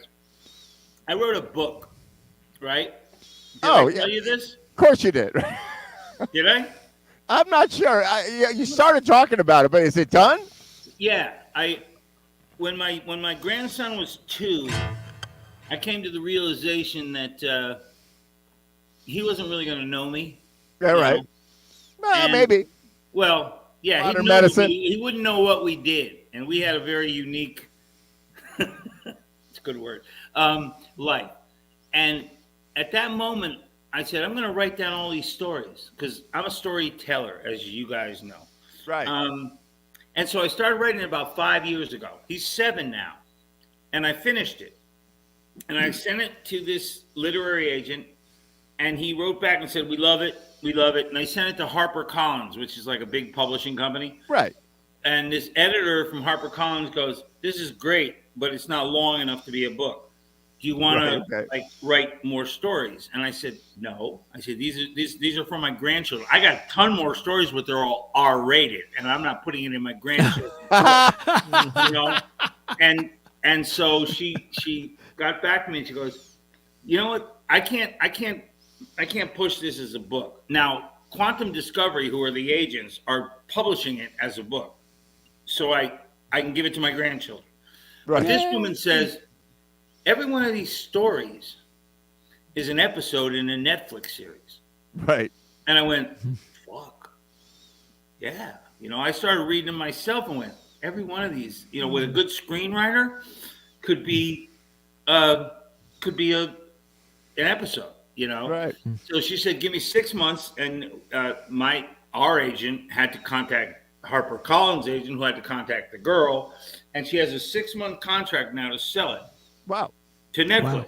or Yes, to cool. Prime Video or to, Yeah. I don't know any of them, but Basically, she gets to hold it. if you Wow. if you ever want a copy of it while I still own it, just private message me and shoot me your email and I'll send it to you because I still own it. Yeah. Right.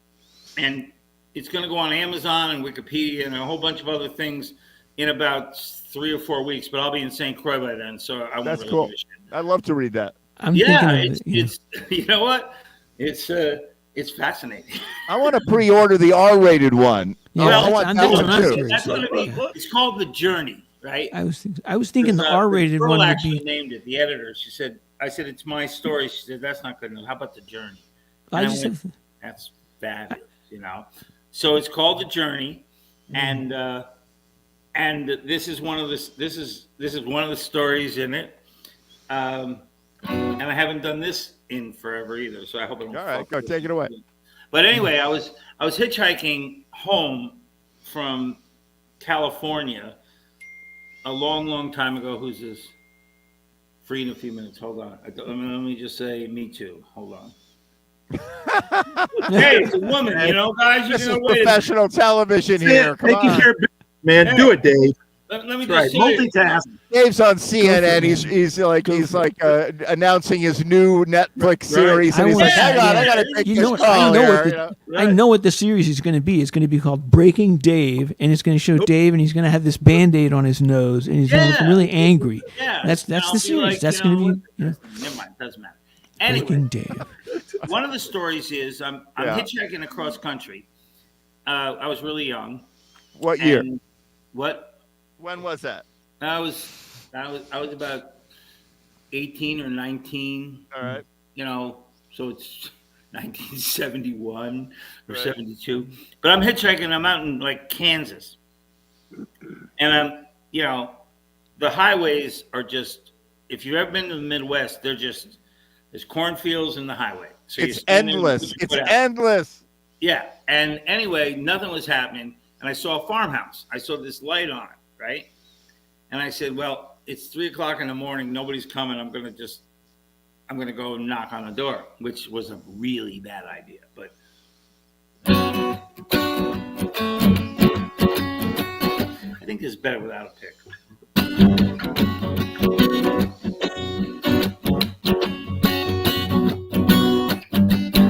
It was a bad night to hitchhike. It was the kind when no one stops. I saw a farmhouse off from the turnpike, so I weaved down through the crops, and I knocked on the door, but all of the lights inside the house went out, and then a shot split the air, and you could hear me shout, hold your fire, boy, what you trying to do? Hold your fire, boy, what you trying to do?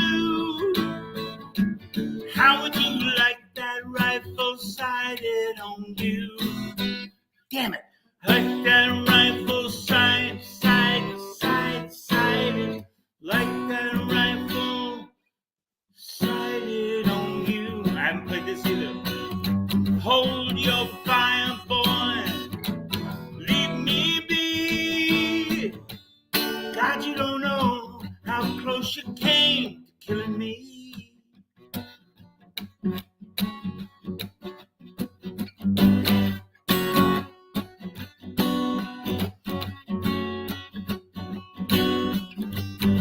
Don't move, he said. Boy, who are you? And you'd better tell me something I can believe.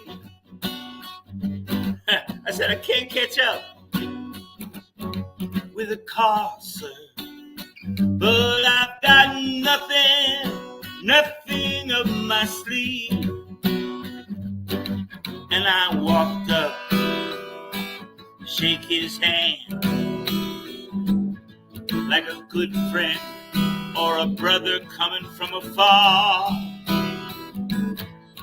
Freeze, he said, and he raised his gun. Best you remember where you was. Said, hold your fire, shit, hold your fire, boy. What you trying to do? How would you like that rifle sighted on you? Hold your fire, boy, leave me be. Oh, God, you don't know how close you came to killing me.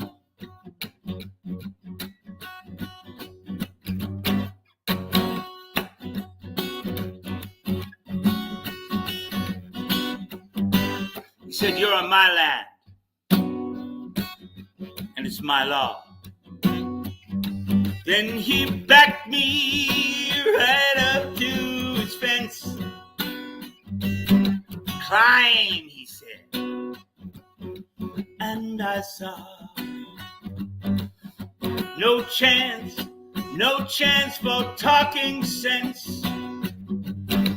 So I ran away down the road. Slept that night in an old abandoned Ford. Dreaming upon the seats. But in every dream, every dream I roared, better hold your fire, boy. What you trying to do? How would you like that rifle sighted on you? Hold your fire, boy. Leave me be. Oh, God, you don't know how close you came. You don't know how close you came. You don't know how close you came to killing me.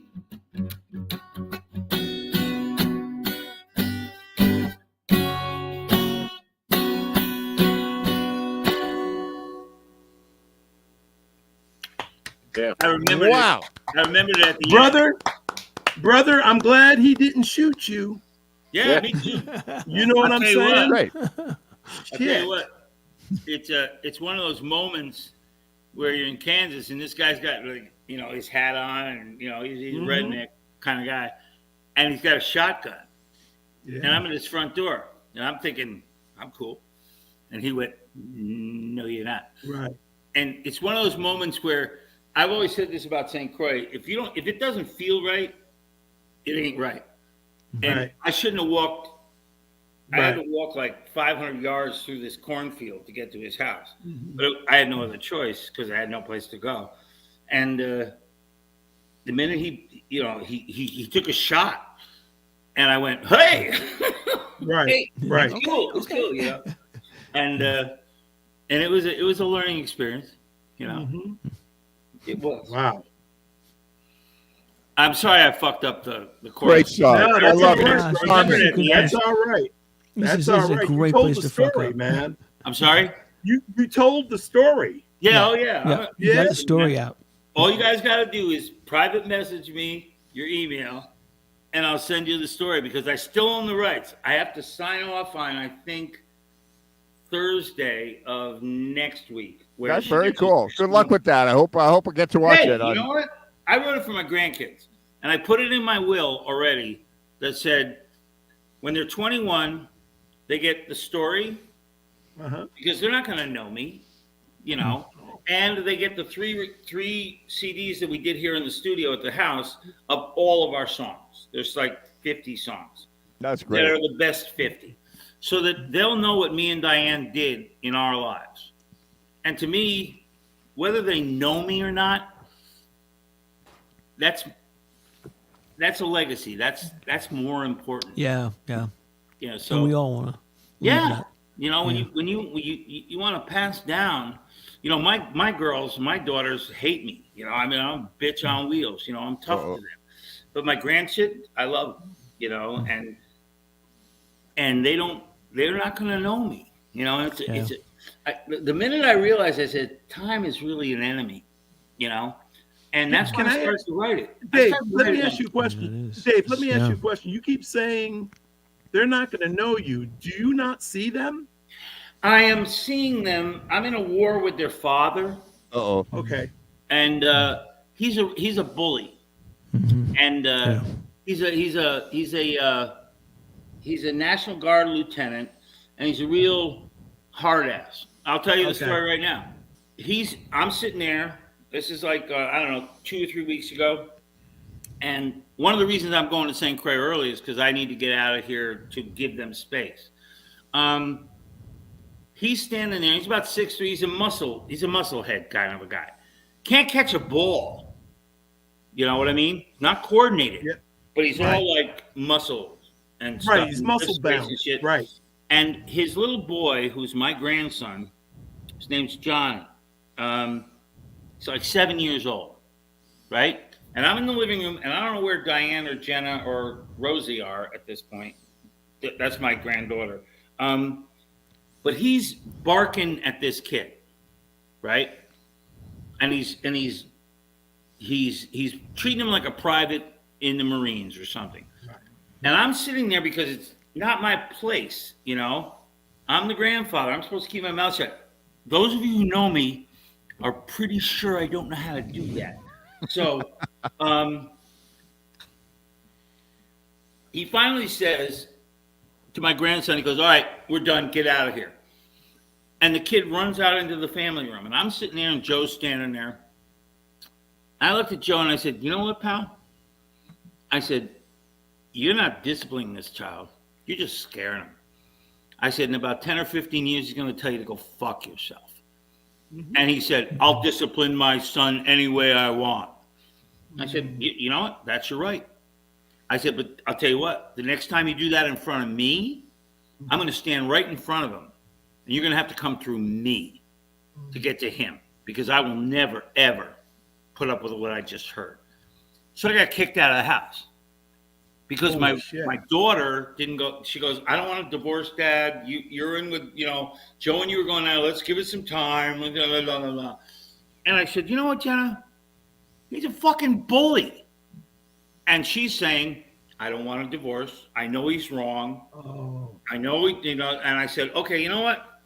I've got to remove myself from the equation for a while. So I'm going to St. Croix a month early. There it is. And I said, okay, you know what? I love you. They love me. It's all good, except I gotta pull myself back because I'm too Dave. You know what I mean? I don't fuck around, you know, and mm-hmm. I've been in fights my whole life. This one, I could take this. I'm 70 years old. I could take this muscle bound beach in mm-hmm. a minute. Mm-hmm. Bang in the neck, bang in the thing, boom, it's over. And right. He's all like, mm-hmm. And I said to him, he said, oh, I want to lay hands on you at one point. And I said, son, you wouldn't even get close to me. And yikes. Guys, you don't know me, but I'm a really dangerous human. My dad taught me from the time I was born in the Cove in Stamford, which was like you fought every day. Yeah. And my father, at 5 years old, I was in the cellar. It was too small. He'd be on his knees, and we'd be boxing, you know. And first he let me hit him, and then he said, "Okay, now I'm going to hit you." And he'd start pounding me, not hard, but you know, so you don't have to learn to block, you know. And from 5 to 7, I learned all this shit. And at 8 years old, I decided to try it out on a real kid. Go, bud. Yeah, and boom, boom, boom, it's over. So my therapist says that I didn't get into fights. I looked for fights. Right. Because of the anger that we're getting into therapy now. My mother fucked me up really early, but that's a different story. But I'll get farther into it here. Because I finally went into therapy because I realized that something was wrong with me about this anger thing. And I'm walking into the Bev Max. I'm 70 years old, guys. I'm walking into the Bev Max in Ridgeway in Stamford. And I'm going to open the door, and I see this guy pushing his girlfriend against the car. And I went, hey, what are you doing? And he went, and I'm talking to my therapist now. Because I have a therapist. 4 weeks. I've been 4 weeks in therapy, man. And I know a lot about me. I'm an ass. But and you had to pay a lot of money for that. Yeah. I said he turns to me. He goes, and he's about 35, I guess. He weighs me about 20 or 30 pounds. You know. He said, "Hey, old man, this is not your business. Don't ever call me old man." First of all. Yeah, right. Second of all, I started walking towards him. I said, "Well, it is now." And I'm walking, and it's about 50 feet. I'm walking towards him. This is literally 3-4 weeks ago. I'm walking towards him, and I said, "You're pushing a girl. You know, what are you doing?" And he said, "It's my business. Get the fuck out of here." I said, "Oh no, it's my business." And he said, "Don't do this." I said, "You don't understand how much trouble you're actually in." Because he looked at me like me. You know, look at me. I ain't that big. I ain't that strong. But my dad taught me how to cripple people. Right. Fast. Neck, knee, Yeah. back So up. what'd you do to this guy? When does he get out of the hospital? Well, he was not a very good fighter. So he started with this big left-hand roundhouse, which is Okay. coming from like Detroit, you know? Right. And I just Right. hit him in the neck. Right now, if you hit him in the Adam's apple, you could kill him. Yeah, Right. yeah, that could Dad crush the taught me larynx. Yeah. that you hit from the side and you can stop him breathing. I hit from the side, he stopped breathing. He started to roll over. I hit him with my elbow Oh, on the brother. back of his neck, and he went down. And I put my foot on him. I said, "Don't move." And then I said to the young lady, I said, "Is this your car?" And she said, "Yes." I said, "Okay, can you go someplace where this guy can't find you?" And she said, "Yes." I said, "Then go now." I said, "Go right now." I said, "You stay right where you are." And I've got my foot on his chest, and he can't breathe. He still can't Jeez breathe. Louise. I hit him Right. so Right. hard that he couldn't breathe. So she drives away, and I Yeah. leaned down on him. I said, "I'm going in to get some wine. If I come out and you're still here, I'm going to finish this." Yeah. I said, "And don't ever call me an old man again." Yeah. And I walked in, and to my cowardice, I took about 10 minutes in the store because I didn't want to come out there to find a guy ready. Right. To kill me. He was gone. I told this to my therapist, right? Right. Did it ever occur to you to like open the door? He said, "How old are you?" I said, "I'm going to be 70 years old." He said, "Did it ever occur to you to open the door, call 911, and then say to the guy, 'The cops are coming'?" And I went, No. And he said, "Well, you don't get in fights, you look for them." Right. And I have some therapy to do. I got some work to do. I realized that, I've got an anger issue. I didn't know it. 'Cause That I guy love- knows it. Well, everybody Yeah, that guy- here knows it for sure right now, But point being is you learn as you go, and it took me a long, long time to learn about this, but Right. at the same time, I'm going away a month early Right. on purpose to get out of everybody's. Go to the islands and chill out. Yeah. Guys, I'm sorry. I was. That's all right, man. It's heavy. I'm just glad, it's so dangerous out there, Dave. Yeah. And not only that, you're right. Nothing, I you could know, have you know what I'm saying, bro? You get with the tangle with the wrong person, Right. and they right. fucking blow you away. You know what Yeah, I'm talking about. yeah, You know yeah. what I'm saying, and it's fucked up. And Right. but you were doing the right thing, man. It's doing the right thing, and not only that, it didn't even occur to me. And if it did, hey, I'm just one more statistic. I know. Yeah, I know. And you know I what? know. I've lived 70 good years. If I have to go tomorrow, I can look at the Lord and go, "Hey, you gave me a good ride." So, that's just my rationalization of my idiocy. So, I'm just saying. Wow. I Some should story. not have done it. That's a great story, though. Or maybe. You guys gotta. No, so I think it is. DM me your emails and I'll send it because I want to see that. I want to see. I want to read it. I think to have the dignity at a certain age to still learn from your mistakes says a lot about somebody's character. Hey, Will, that's nice of you to say. Yeah. What do you do? I just kind of hang around the house and play guitar. No, That's I'm the a way. former marketer, and now I play guitar. I'm retired and play Good for you, mostly man. in hospitals. It looks like you're happy. I'm working on it. Yeah, me too. I'm happy here. I'll tell you that much. Exactly. How you doing, Dave Lindsay? Doing all right. My neck feels a lot better today, That's good. Dave. That's good. What now about your neck? Yeah, I was the guy that Dave took down in the parking lot. Oh, Yeah. great. You look a lot younger than you. Damn. That's not true. That was No, if you were doing that, your lady friend would take you down.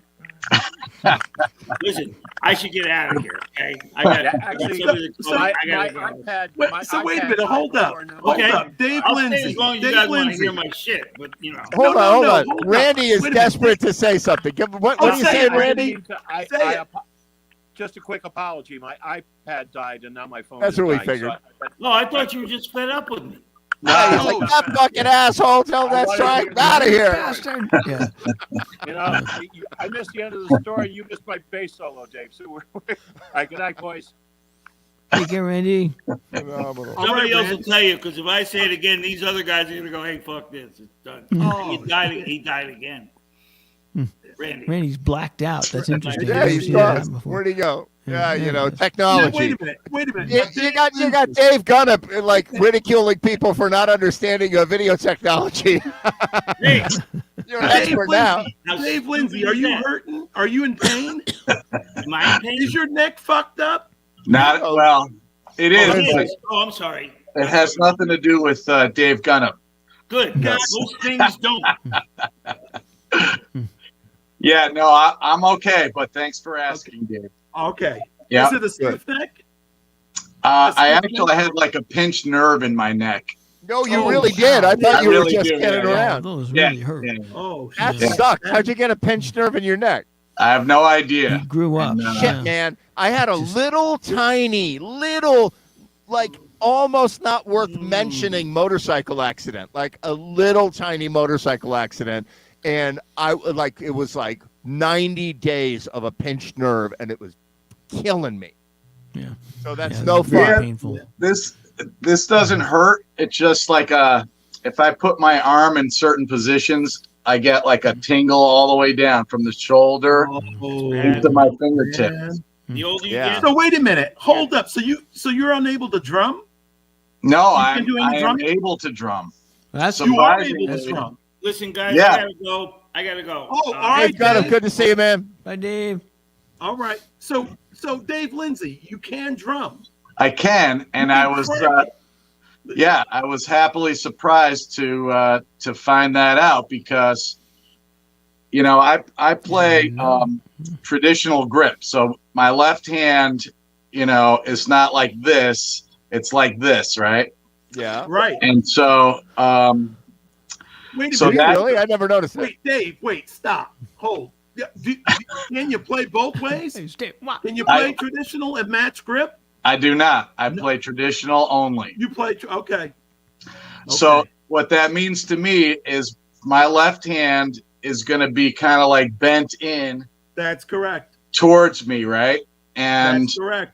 that position seems to be okay when I'm playing drums. So Okay. yeah, I kind of dodged a Okay. bullet Well, there. the problem is not in your arm and your hand. The problem is in your neck, and Right. so Yeah. Right. as long as you could get where you need to be, you're probably okay. Right. Yeah. Right. Yeah, but it manifests itself as that tingle depending on, like where my arm is. Uh-huh. So Yeah, right. I'm just lucky that it's not that position that causes the tingle, because that would be annoying. But it doesn't hurt. It's just it's annoying.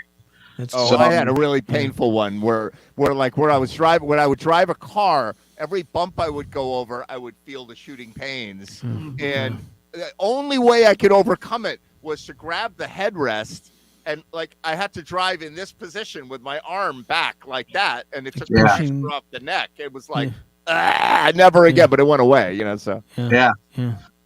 Well, this has been going on a while. I'm doing some physical therapy, but the physical therapy, It's like worse.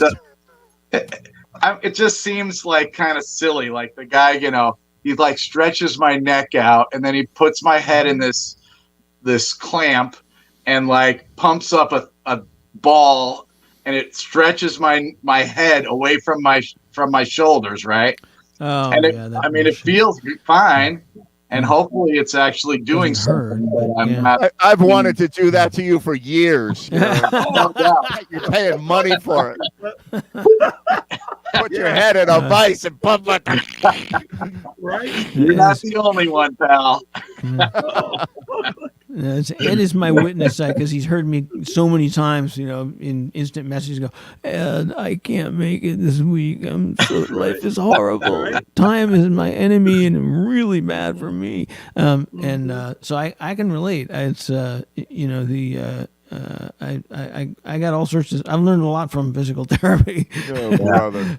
Yeah. But Well, I'm glad you're on the mend and you're not So- that. Both Yeah. you guys. So. Yeah, ditto for Dave. Yeah. So you had your last night of the jam. How did that go? Tell me about that. It went very well. We had, we probably had 120 to 130 people. Wow. The last couple Tuesdays, maybe more. It was very crowded. The list filled up immediately. Right. I had we only have a certain amount of slots, Right. and Right. and yeah, it's we have a hard deadline at 10 p.m. Sure. and I don't want to piss anybody off because I don't want any complaints. come back. That's the end. Um, Yeah. Right? It could be that simple. So I try to. Somebody adhere to complains that. they're trying to get to sleep and you're doing it, and then state council goes never again. Right. Right. Yeah. So I put a line on the sign up sheet that says list full, and then 10 other people sign up under that Anyway. Yeah. No under kidding. that line, and those people usually leave unhappy. Right. Yeah. I And know some all of them- about it. Want to tell me about it? I know Oh, a guy. shit. You remember Maria Nazzaro? Do you know who I'm talking about? Maria Nazzaro used to come to my jam, and we did a band called Bump with Cal Keogh, and she was had these 2 tambourines. I don't know if she ever came to your jam. She was I don't remember. she's I'm really not- great. She not moved sure. to Florida. She lives in Florida now, and I saw her recently. And Maria Nazzaro, is it like a super powerhouse? Oh my God, why did I bring up Maria Nazzaro? Oh yeah, so she comes up to me at You know Cobb's the Mill crow's Inn. path. She comes up when I was running the jam at Cobb's Mill, and she just played, and she had a great time, and I was in a great mood, and I was trying to be helpful and jolly and whatever. And even if I was pissed off inside, I was like, "Hey, everybody, great to see you. Yeah, you're not being an asshole at all. No, you're not." And so, you're that jam leader thing where you're trying to make everybody happy or whatever. Right. She comes up to me and she goes, "Wait, when you were saying goodnight, did you say your name is Ed Train?" And I said, "Yeah." She said, "Oh God, I didn't know your last name. You're Ed Train?" And I said, "Yeah." And she goes, "I played in a band with this guy who will remain nameless. I don't think anybody knows this guy."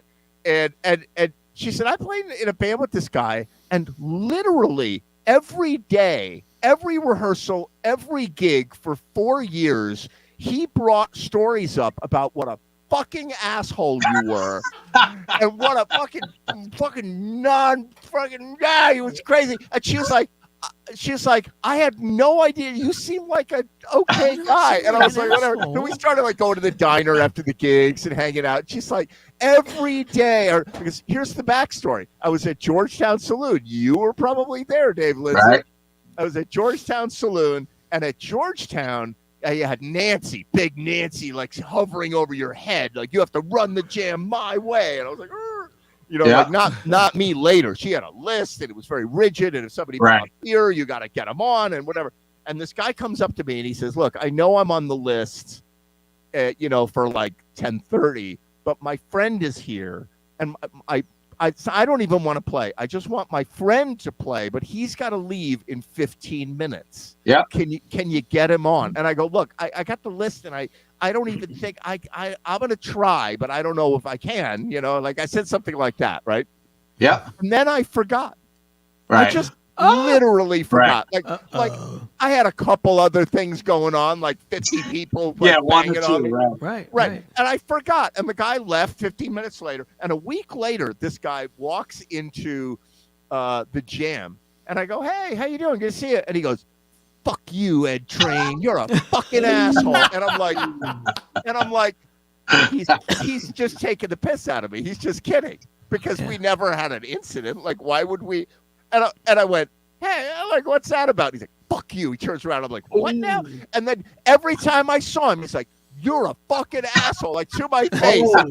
The thing that we always wanted, you say, and I see that guy, I'm gonna tell him, this guy did it. And I'm like, the only thing he's mad at me for is that I dissed his friend. I didn't give him a super special favor for his friend. And he literally had some sort of psychotic break, and I became Lucifer incarnate. That's the truth. And you know what?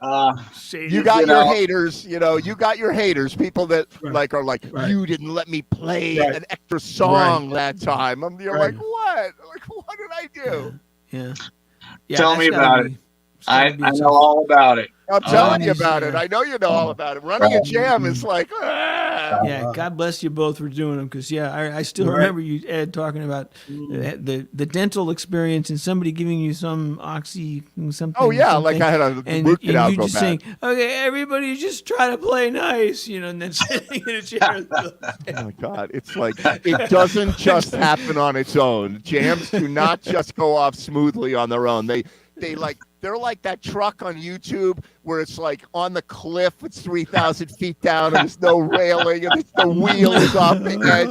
That's running a jam. The rocks are spilling over. That's running a jam. You're like, this could go bad so many ways. Yeah. Here comes Chris Mahoney and AJ like fighting with each other. And anyway. Oh my God. So it was our last one this past Tuesday. Right. Periodically people will ask me, or they'll come up to me and they'll say, oh, I got a really great venue if you guys want to do this year round. And I am always gracious. I say, oh, thanks for thinking of us, but no, we're pretty happy. Oh my God, I can't stand it. Yeah. And, the thought of doing that year round, like, just shoot me now. Okay. Yeah, right. It's like, I've done it year round. They say you should leave people wanting more. Well, now people are looking forward to next year instead of that fucking guy didn't let me on a no, thank you. No, I think our motto ought to be, let's leave people wanting less. And you know what? They were so great that I want less from them. What I find interesting is it's like jam leader therapy. We just had like punch the guy in the neck therapy. Now we're gonna have jam leader therapy, which is like if you're now I forgot what I was gonna say, but running a jam, I literally forgot what I was gonna say. That's because you need therapy just to get past all the stuff you went through running the jam. Oh my God!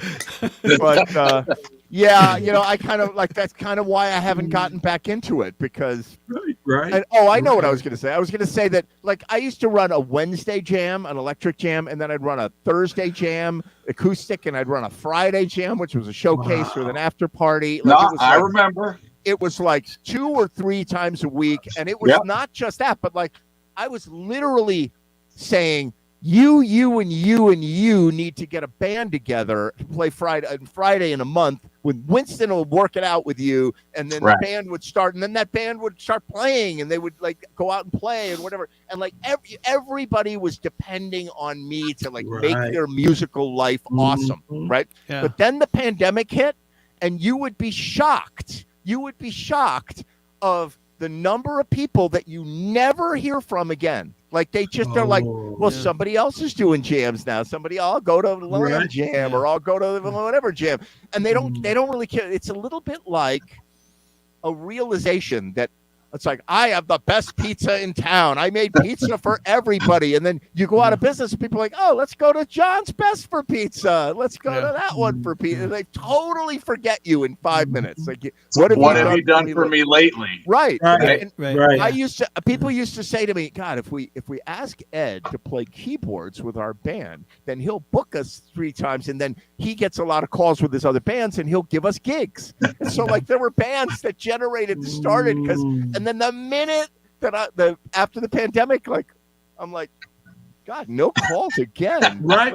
The phone's not ringing. My phone is this not thing on? ringing. Right. You know? No jam in town. So, but it's weird. It's definitely weird that people want to get their yayas out, so they go to a jam. And you're the thing that's going to either help them get their yayas out, or you're the obstacle that they have to climb over.